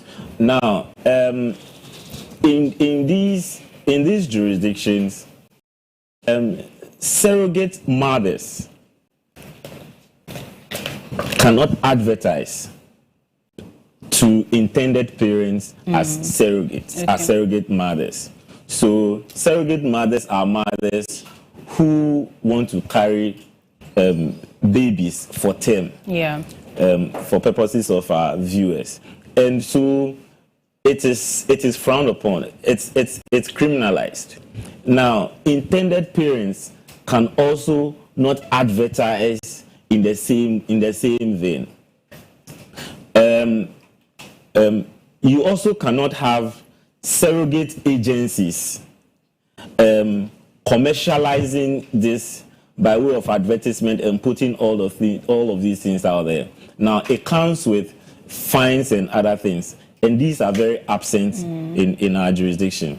Again, because of the absence of this regulation, young ladies could be taken advantage of because they could be lured into such surrogacy arrangements so as to for what enticement, for financial rewards, and get them into it. Now, it is more popular in areas not regulated, and it's called surrogate tourism. So foreigners troop in to have such arrangements done. Now, if you look at the UK, they have the Human Fertilization and Embryology Act, 1985, which I think you want to come in with a question. So I wanted to ask about something specific to Ghana. Okay. Yes, because you made a call to Parliament to pass certain laws regarding surrogacy. So how inadequate are the laws at the moment regarding surrogacy? Yes, so that was the point that I was in. Okay. And I'm trying to use comparative law to make the point. Now, if you look at the act that I mentioned, as amended by their act 2008, it deals with the fact that surrogacy organizations ought to be licensed. Centers ought to be licensed. Now, we have the situation where in Ghana, there is the Fertilization Society. Okay. Now, it's merely an organization not sanctioned by government. Entities can choose to join or not. And services that these individual fertility centers spread across the country, they have what we call homogeneous services. Okay. The services are not standardized. It is because we don't have human fertilization and embryology authority as exists in other advanced countries where legislation is the order of the day. Okay. And it ensures that the standardized services rendered in the services of these things. Now, key to look at is support or protection for donors. Now, donors who give out gametes, and gametes is the sperm by the male or the ova by the female. There should be right protection for such persons. Now, there is also the legal provision in these jurisdictions that I mentioned. There is a cap on the number of donations that an individual can do. We don't have it here. Now, there is also for the mother, the surrogate mothers, there is the age cap, 21 years. We don't have it here. And the mother should have given birth to one child. At least. Yes. And also, some would argue that, but there is an agreement that we sign. Now, one thing that persons who are seeking to enter into it or persons who are seeking to benefit from it, as in the surrogate mothers, is that the surrogate arrangements or contracts as executed are also not enforceable in court because at common law, in dealing with surrogacy and surrogate arrangements, surrogate contracts are not considered contract properly so-called, or commercial contracts properly so-called, because the law or the position of the common law is that the woman is governed by the doctrine or the doctrine of individual anatomy principle. And by that, when that person is engulfed or has undertaken to go through surrogacy or for the term to have the child, in the course of it, if the woman comes to the position that I am unable to carry through to term, the intended parents cannot say that I executed a contract with you, so you need to finish term, you need to carry the child. That does not exist. Now, also, there should be regulation, or there is the absence of regulation on the amount. With the absence of regulation, what exactly do we have in our constitution with regards to that? What are the laws and what makes them inadequate? Yeah, basically, like I said, the closest or the most relevant law is embedded in the Best Registration Act.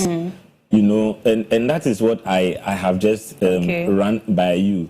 And with that, like I mentioned, it's procedural and indicates at section 22 that an intended parent needs to get out to a facility after reaching out to a surrogate mother who would carry out the term pregnancy. And also it further goes down to say that when the surrogate mother concedes, that irrespective of the types that the person has gone through, whether it is in vitro fertilization, IVF, or it's intrafallopian tube transfer, or is frozen embryo, either of them, or and these ones deals with the gestational areas, or it is the traditional aspect, then within 28 weeks, the intended parents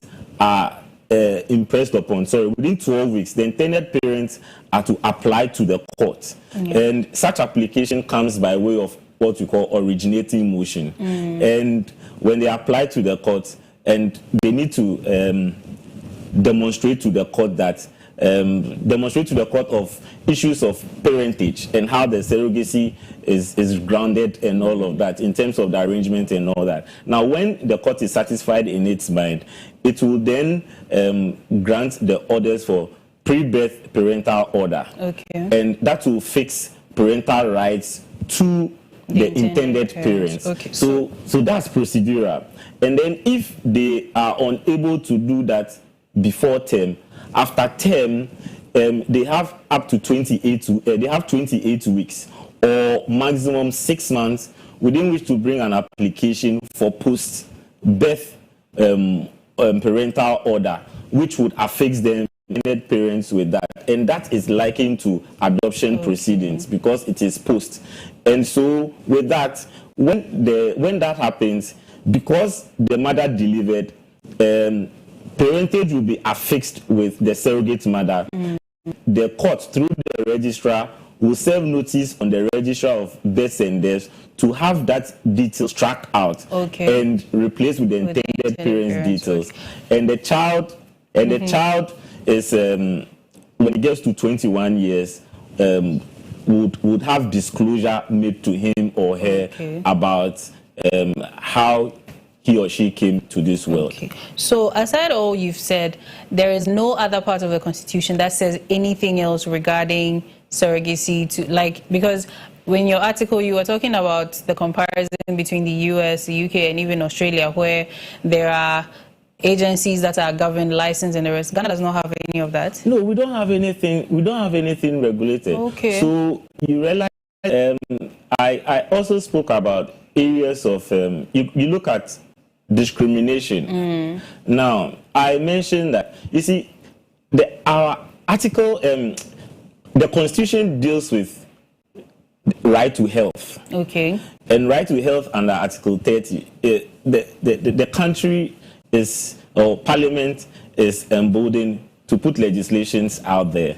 Also, the president is compelled by the provisions of that particular article to render the health status of the country. And we are also joined by other treaties to put out such things.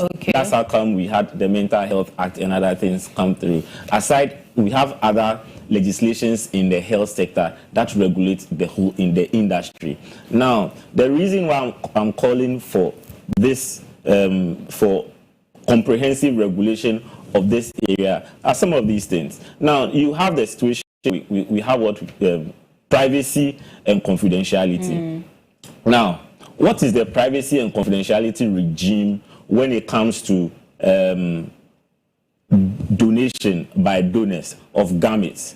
Even though if you look at section 103 of the Evidence Act, it deals with confidentiality between physician and then the patient. Yeah. But that is a general legislation. And for a specific law comes specific legislation to deal with it. Now, donor rights, privacy and confidentiality needs to be protected.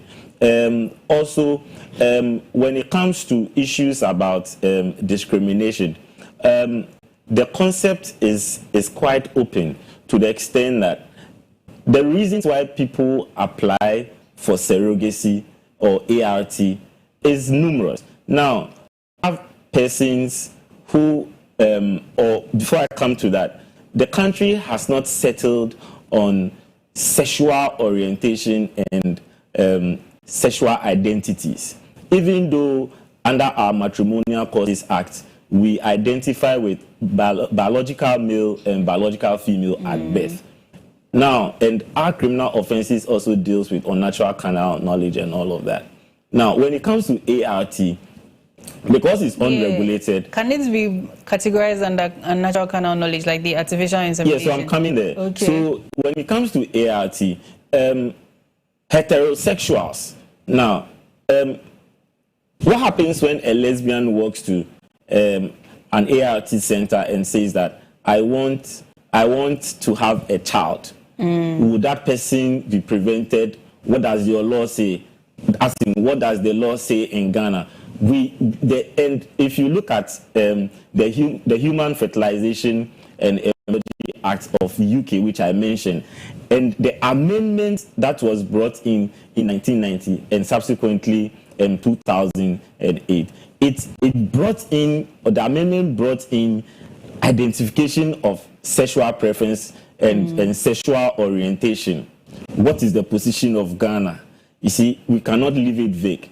And so that deals with some of these things.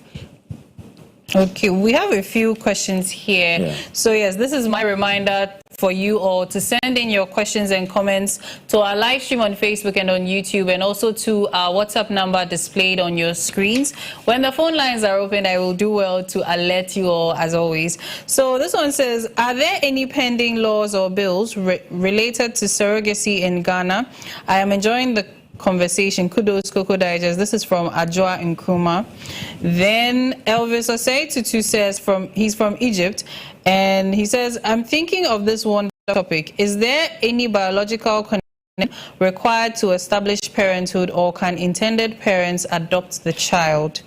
Then this one again is from Mr. Asante. He says, enjoying this wonderful conversation. Lawyer Libert is my mentor. God bless you, sir. Mr. Asante from West Legon. And his question here says, how have Ghanaian courts interpreted the laws and regulations surrounding surrogacy? So I think you've already answered the first question, where we don't really have any pending laws or bills. So the second one is saying, is there any biological connection required to establish parenthood, or can intended parents adopt the child? Yeah, so if you look at the traditional surrogacy, the traditional surrogacy affixes traditional surrogacy in terms of the surrogate mother is more connected to the child because it's biological.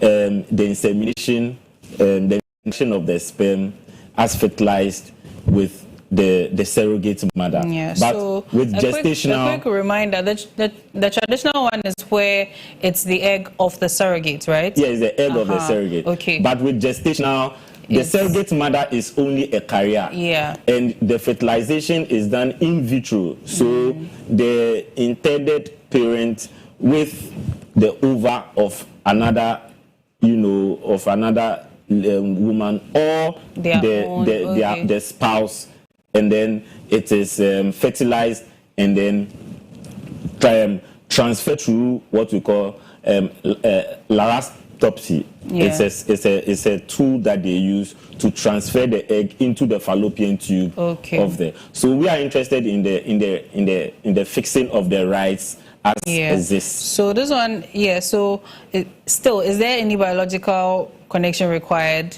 So biological connection is not needed. Once we can establish that the arrangement is through surrogacy, that is it. And like I mentioned, under Section 22, the lawyer would apply to court on behalf of the intended parents by originating motion and have within 12 weeks of that would have the orders that would affix rights to. So following up on the same question, if two intended parents, they have a surrogate and everything, and they don't proceed to, make the request from the court, can they still take the child after the child has been born? So legally, the whole thing is a legal arrangement. Okay. So it is not one that is domestic. Yeah, and all the stakeholders in that ecosystem needs to be regulated. Okay. The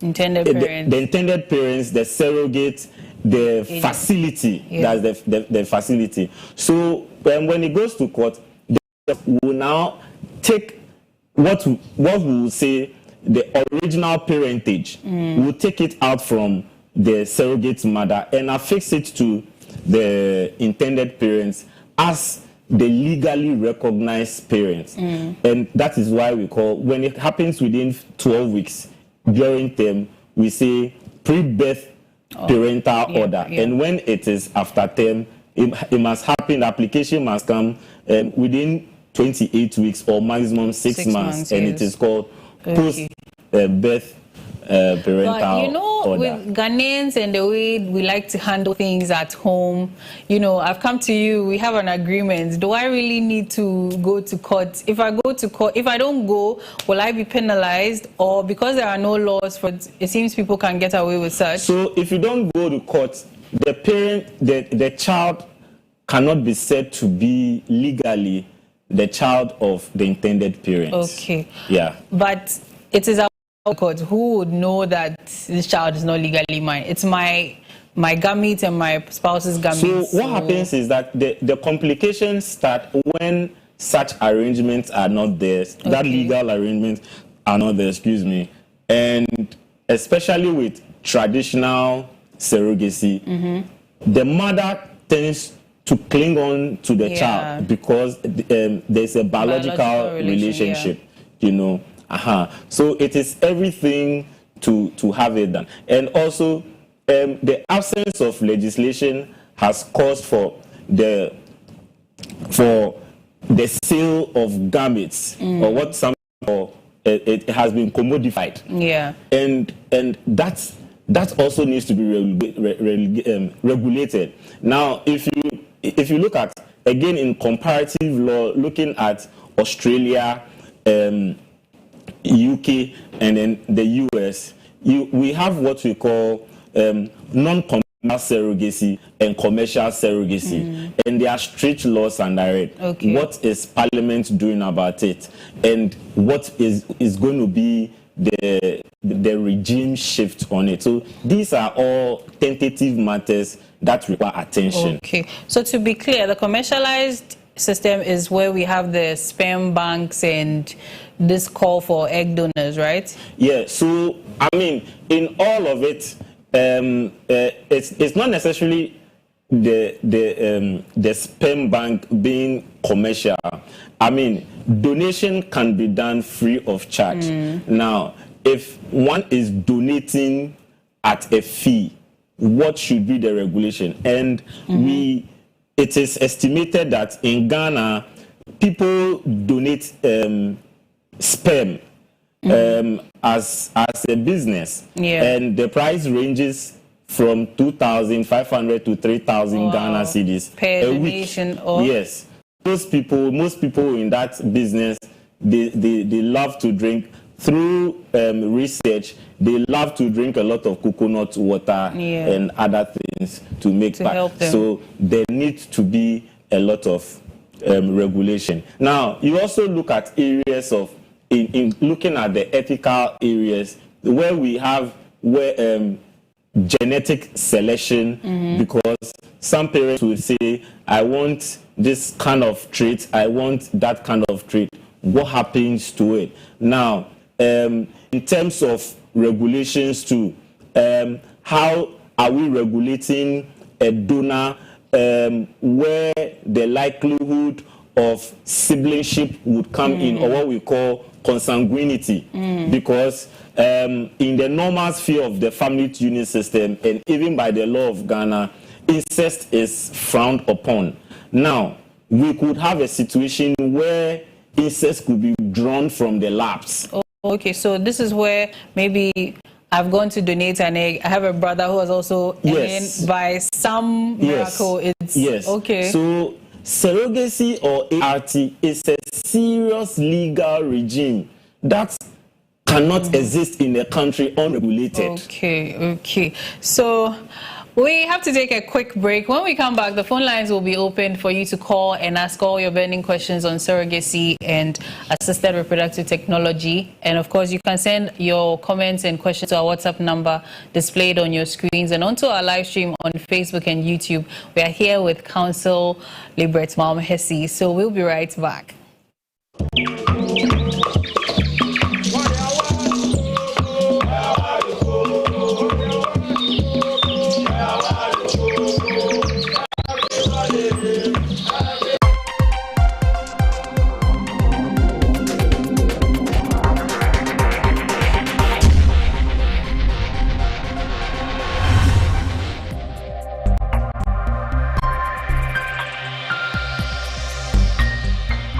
CLOG TV.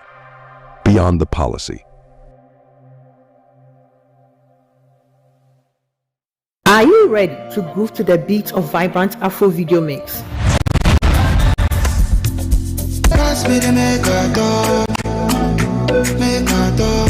When you there, son, you are the ones.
beyond the policy.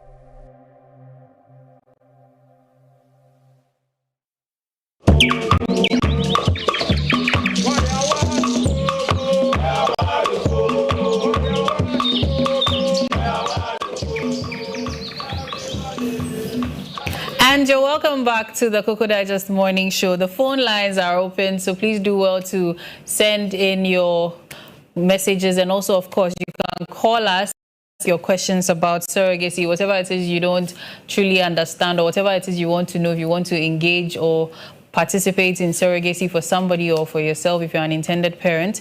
Our lawyer is here to answer all your questions. So yes, back to the questions here. We had one more question, then there's another one that has come. So this one says, how have Ghanaian courts interpreted the laws and regulations surrounding surrogacy?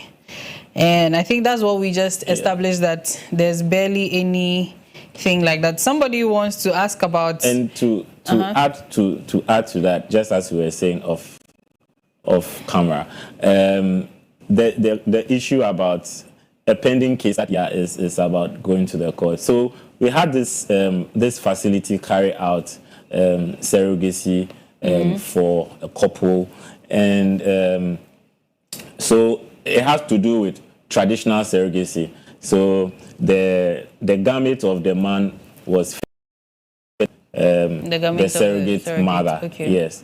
And so after term, they had done everything under the Births and Deaths Registration Act, and parentage has been affixed to the intended parents. Now they were traveling back to the US, and like US, they will tell you to do DNA. They did the DNA, and it happened that the child is not for the man. And he said, the child is mine because my sperm was used. And so the center apologized and realized that Lord. And medical negligence. Because you've brought, and when surrogacy goes wrong, you've brought somebody into the world. Now there must be compensation. How are we going to? It's a human being. Yeah. It's not an animal. Excuse me to say. And the mistake or the negligent action of that particular center can never be negligible. You see, and this innocent child has been brought into it. So we are considering taking legal action against them. Okay, we hope to find out how that also turns out. So Anne here says, good morning to you, Yaira, and your guest. I want to ask if surrogacy can be done in any normal hospital in Ghana. Today is my 9th marriage anniversary, so I want you to wish me from Mr. and Mrs. Amu, watching live from the bro. Okay, we should have sent that earlier. We would put that on the birthday segment, probably on Tuesday. Happy anniversary to you anyway. So yes, can surrogacy be done in any normal hospital? Oh no, there are specialized hospitals. Okay. There are specialized centers or hospitals that deal with these fertilizations, and they are generally licensed to do those things. Okay, yeah, sure. Okay. So with the licensing, does it not come with some governing, or what's the word, rules and regulations for them, like in a situation like this where they have been a bit negligent, use the wrong sperm? So now maybe with the rules and regulations given, if you end up using the wrong sperm for a particular intended parent, this and this and this is the sanction. Is there anything like that when they are being licensed? Yeah, before I go into that, you see, it's a sperm bank. So if someone has donated, or even if the intended parent, be the male, has donated, and the specialist probably mislabeled it, it means that you are going to give Mr. Akochu's sperm to someone else, and it's going to create problems in the ecosystem. Now, because there is no regulation in that particular area, it comes broadly under law of tort, under medical negligence, and we have done negligence for some time now. But briefly, the 4 cardinal areas that we look at is duty of care. The intended parents came to you. You are bound by the duty to services in accordance with the standards expected, and once you deviated from that standard, expected of a specialist carrying out his or her work in that particular expertise, that is breach of the duty. And then once we can establish causation, and in establishing causation, we look at the medical history, the facts speaks for itself. If it's attributable to it, but for whatever you did, would that have happened, then we say that indeed there has been a breach, and the causation is established, and medical negligence is established for the intended parents to have what we call damages or compensation. Okay. So I don't know. Okay, maybe you may not be the best person to answer, but is it also allowed that, okay, let's say I have dimples, right? So a set of intended parents see me and they say, oh, they would want, you know, with the selection of gametes, so they would want me to be their surrogate. Now, case where there's been a mix-up. So I became the surrogate for somebody else, and then, you know, like just like the negligence, is there a situation where they can decide to exchange the babies that come out and then give to the people who wanted maybe some of my features or something? Yes.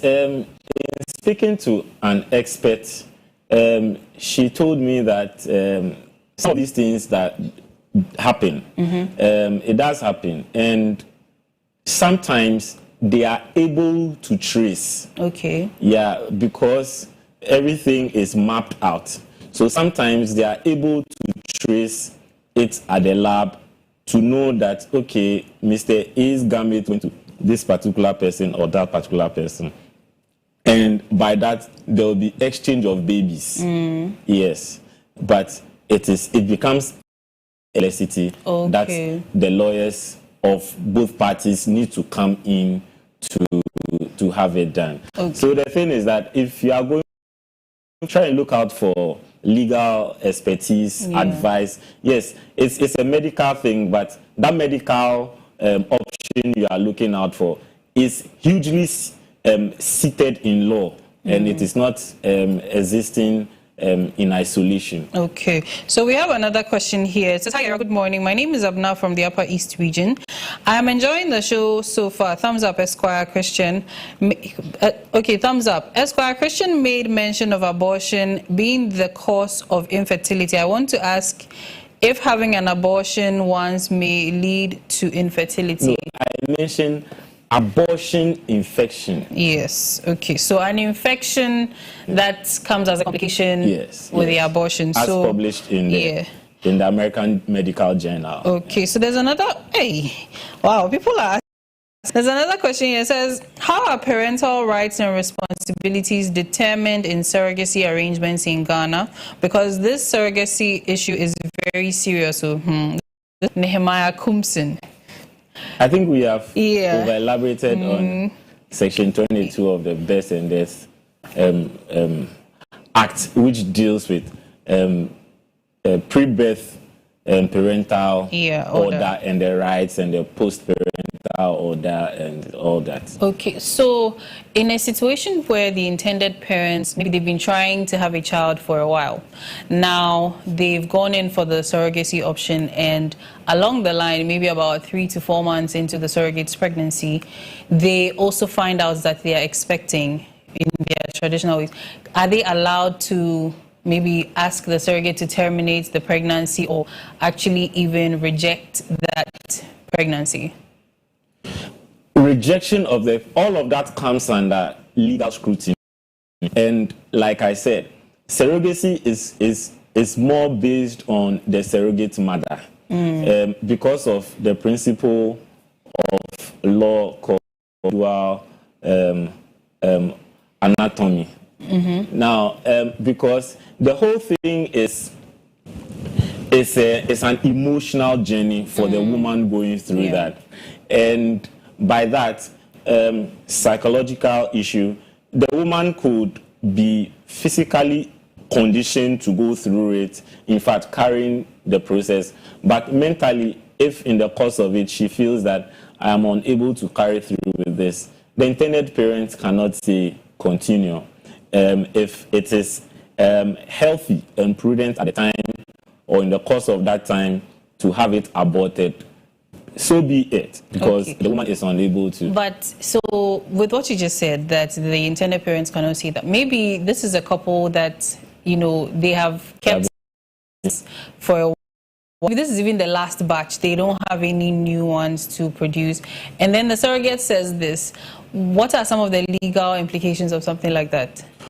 Is that every now and then, almost every minute or so, the sperm produced by one is in the millions, and I believe the experts will speak to that.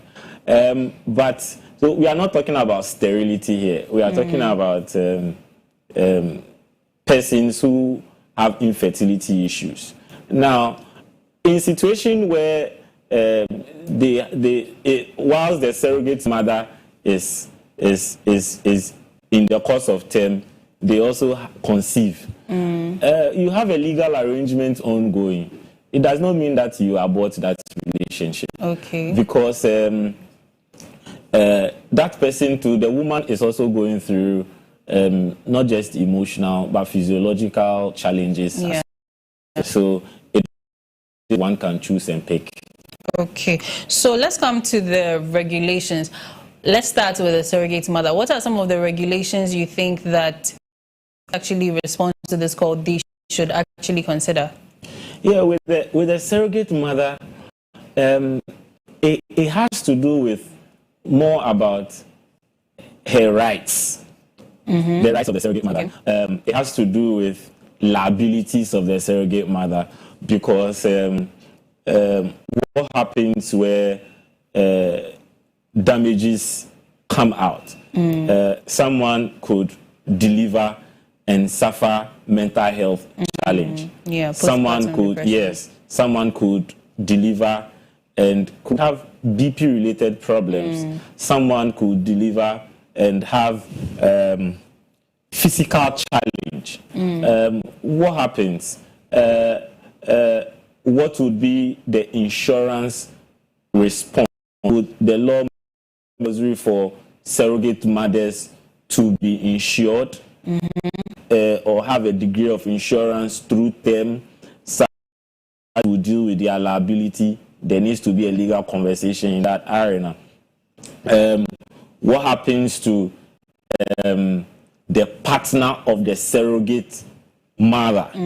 Because the surrogate mother will not be living in isolation, but will be supported. In these jurisdictions I was doing my comparative law analysis with, the laws there require that the surrogate arrangement, albeit the surrogate contract, provisions, financial provisions are also made for the partner, because it is a family that the surrogate mother is existing in. So for the surrogate mother, these are some of the things that have to be considered. Done. Yeah, Okay. Considered. So we are on the line. Yeah, hello. Thank you so much for calling the Cocoa Digest Morning Show. Your name and where you're calling from, please. My name is calling from Newtown. Okay. Thank you so much. Please, you can proceed.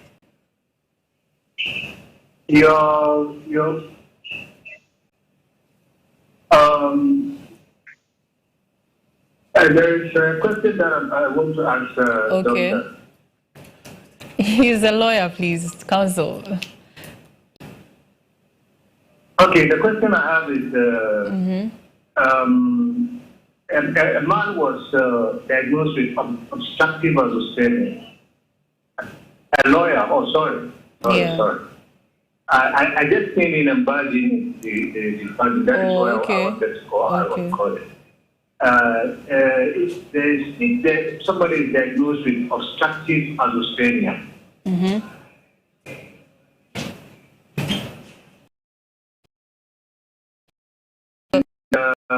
I want to know if there is any advanced treatment for that or not. Okay, that's you would have to visit the health center for advice. I am a lawyer. Yes, we are talking about surrogacy in Ghana and the legal framework that is quite lacking in our system here. So please do well to just stay tuned and continue watching. I'm sure you get more questions to ask us. Thank you so much.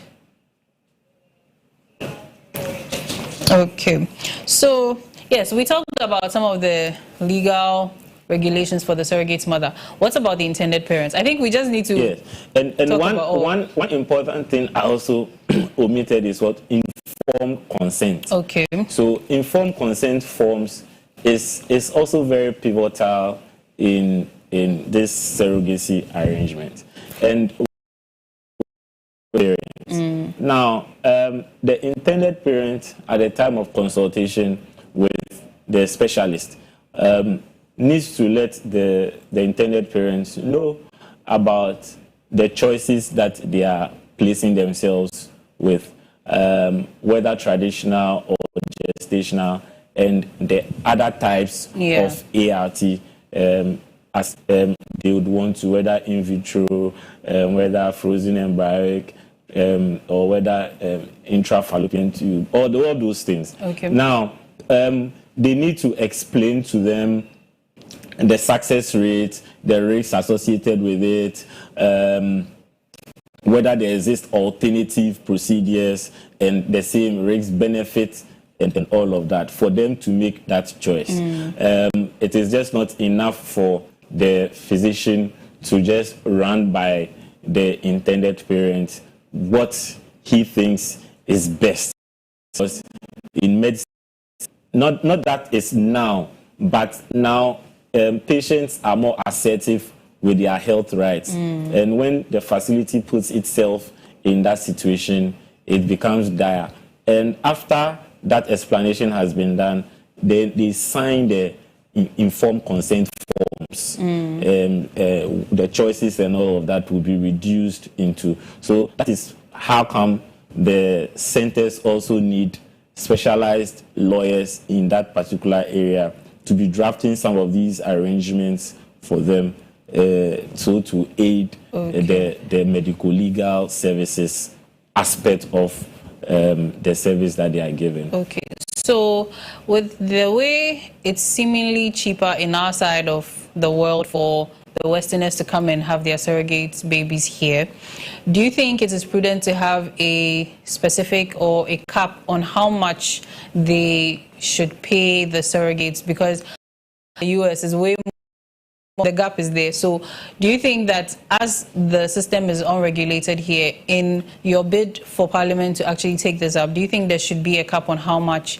whether foreigners or even the locals here, should pay for surrogacy? Yeah, that I would say would be left for industry consultation and stakeholder involvement. Yes, that I would say, but the push is so much.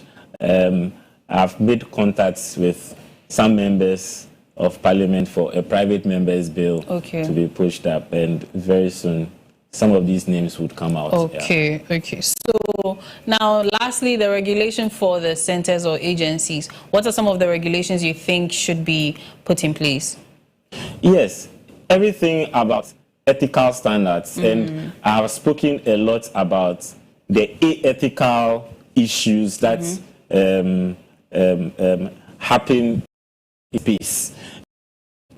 The licensure under a human fertilization and embryology authority in Ghana under the Act is what will sanitize all of these practices, which practices we call or have become very heterogeneous, meaning that everybody is doing their own thing, and that cannot be the standard of quality health care in the country for persons who are seeking to have children. Okay, so with even I think you mentioned for the US, right? We have the age cap from 21 years in and US, above. UK, and Australia. So 21 years and above, and must have had a child prior.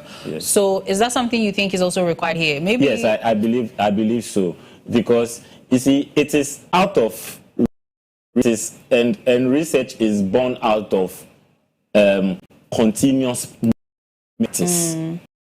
Because even though I'm not a medical doctor, from research which influenced largely my paper or article written, persons who have given birth are able to withstand some of these things. They are not nollips, as the doctors call it. It's not their first time, and the challenges that first timers face will be a thing of the past for them. And also the age cap is important because the person must have that mental maturity to withstand that. And where it is unregulated, young ladies are lured into such arrangements with petty rewards, which sometimes do not even come their way after having. I was even going to ask about that is it likely that one or young ladies, child trafficking, it could be linked to the commercialized surrogacy going on? Yes, if you look at some of the research sightings I put in the article, it is all linked to the commodification of it. And some of these young ladies, because the people who engage in it, so you have older couples, or an old lady comes to Ghana and meets a certain guy, wants to have a child, but because of her age, she will not be able to, and she would find out whether her ova can be harvested and fertilized so that she can have this. And a young lady can be lured into that commercial enterprise, which in other countries is a criminal arrangement. Okay, so that arrangement should be criminalized if it's is below age 21 and has not had a child. Okay. So we have another. Hey. Okay, this one says, I'm late today on the Cocoa Digest morning show. This is Hannah Accra, and Accra, yes. And she says, what are the requirements for informed consent in surrogacy arrangements in Ghana? Yeah, like I said,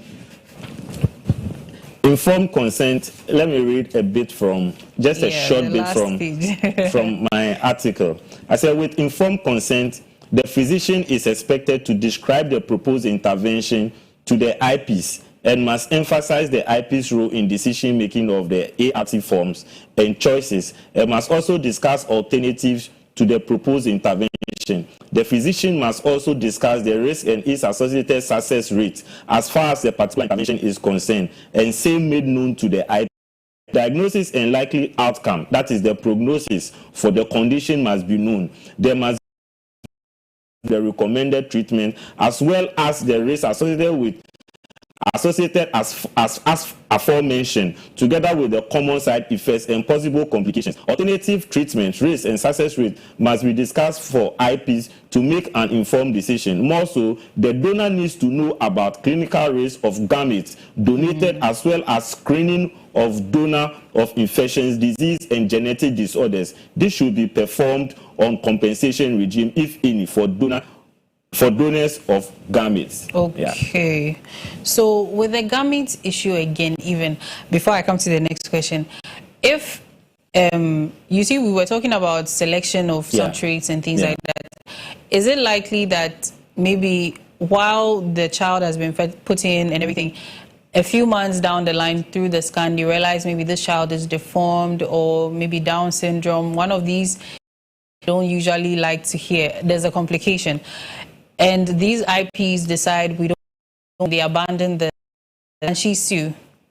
So the child is giving birth and is Down syndrome? No. In utero, maybe from a scan, they realize Down syndrome.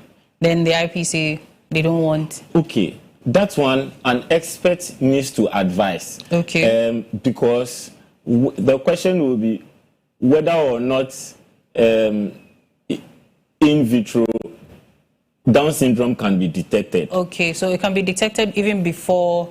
Yes. Okay. And that's one, an expert needs to establish that. As lawyers, we use deductions to make legal conclusions. So if the expert is able to say that Down syndrome can happen or can be detected at fertilization stage or in the course of the pregnancy, and we can also establish that the intended parents were very careful in choosing the kind of gametes and the history behind the donor is concerned, and that all of this checklist was disclosed or not, then that will begin the legal conversation of whether there is anything of reasonable cause of action or not. Okay.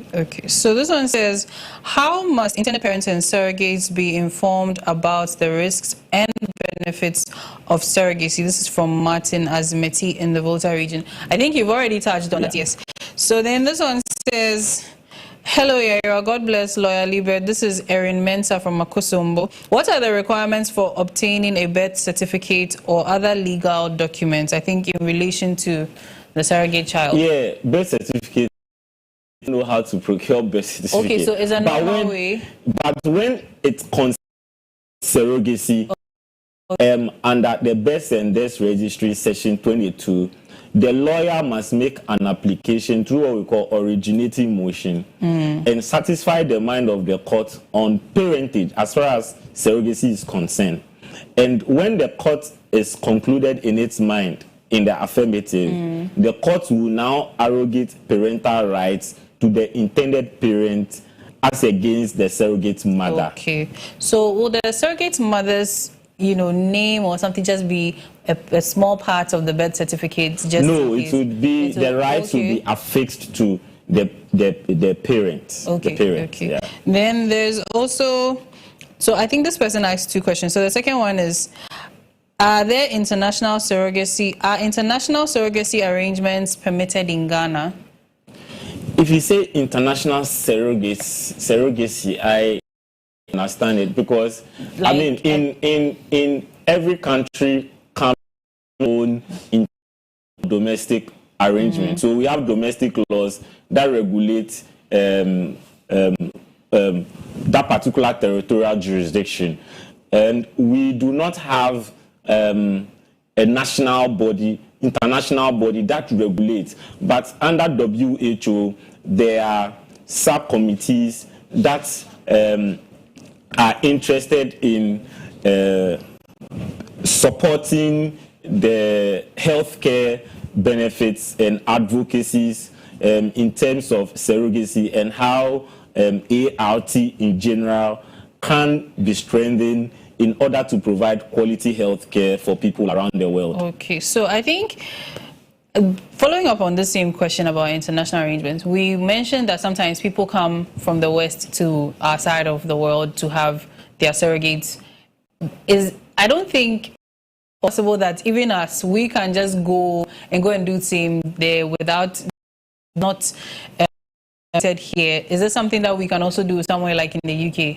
Oh yes, you can go to the UK, provided, but once you go there, you fit in the legal regime. Okay. Yeah, you go through the legal process. Okay, so there's a process to go through. Yes, there's a process. Okay. It's a strict legal process, and that is the act that I've mentioned. Okay. But in Ghana, we don't have that act, and it is a Waterloo. Okay. So I have one, I don't want to say it's a silly question, but feel free. So in a situation where there is the traditional surrogacy, and now the male intended parent falls in love with the surrogates, and then they decide to get together and then leave out the other part of the intended parent, can she sue them and maybe get some reparations or something? Okay, so now that takes us into family law. Oh, okay. Yes, and now if the couple is married under ordinance, and the man wants to assign arrangements. Now the man is having sexual relationship with the surrogate mother, and that is adultery. Yeah. And then adultery is grounds, yes. Yeah, it's one of the factors that the court would consider. And the ground for the dissolution of the marriage is irreconcilable differences. Okay. So when the court establishes this, then we will say that there could be a dissolution of the marriage based on the facts that will exist. So, but can the female intended parents also sue her spouse because maybe it's some sort of distress or false advertising? You said we should do this and now you've left me high and dry and you're with the surrogate. Can they also sue in that regard as well? As in the spouse of the intended parents. So you see both. Yeah. It's traditional surrogacy. So the woman's ova is not. So now her husband is. Can she sue her husband after the marriage has been dissolved as well? Oh, in the dissolution of the marriage, she'll be compensated with alimony. She'll be compensated. Sure. So to wrap up, can you, since you're a lawyer, I'm sure you faced some surrogacy cases in Ghana. If you can tell us about one that really stuck with you. Oh, not that. I can say that the first one is what I just mentioned to you, because a lot of people are unwilling or they are unaware of such rights as may come by them. Okay. And through the advocacy that some of us are defining, is causing some of these things to be heard, and persons apprise themselves of it. Like I always say, there are actively 3,000 lawyers in Ghana. Persons should always feel contact any of them of expertise in medical law to assist them on some of these things. And if one is seeking to enter into surrogacy or surrogate arrangements, it is a complex legal relationship marrying medicine. And you should always have an expert lawyer that would assist you through the process in contacting a facility and all of that. It just doesn't lie that, yes, you would walk up to the facility, but once a surrogate mother would come in and all of that, you need your expert lawyer to be by you. He's the one going to draft the surrogate arrangements. He's the one going to embed all the paternal things, how the surrogates would relate with the liabilities involved, the insurance involved, reasonable costs in Ghana. Because we don't have laws governing it, we don't have the regime on what we call reason. Okay. In other countries, reasonable cost is regulated. So that which is payable to the surrogate mother and all of that. So it is an important area, and couples that are unable to have children of theirs and they are applying to this medical technology, is everything legal, and seek both legal and medical advice. Okay, thank you so much. This has been a very, very educative segment with you, and we really hope that this call you made to Parliament goes through, and then people can also have some regulating body so that they are not exploited. And we hope and wish you all the best with this. Thank you so much for joining us, and a big thank you to you all. But before I wrap up, lifestyle segment says I should do this, so there's a birthday wish they missed. So glorious birthday to my heartbeat and friend Franklin Kwesi Oklu of Media General Network TV3. We love you and wish you more wins in all your endeavors. From your sweet wife Ya Eisa and your children Amenuveve, Jijo and Elagbe. They say you are the best thing that ever happened to them. Thank you. So this is the birthday wish, and yes, a big thank you to you all for your comments. A big thank you to you for staying with us all throughout from 6 a.m. till now. Thank you so much to everybody that joined hands to make this show a success. We say thank you and we wish you the best weekend ahead.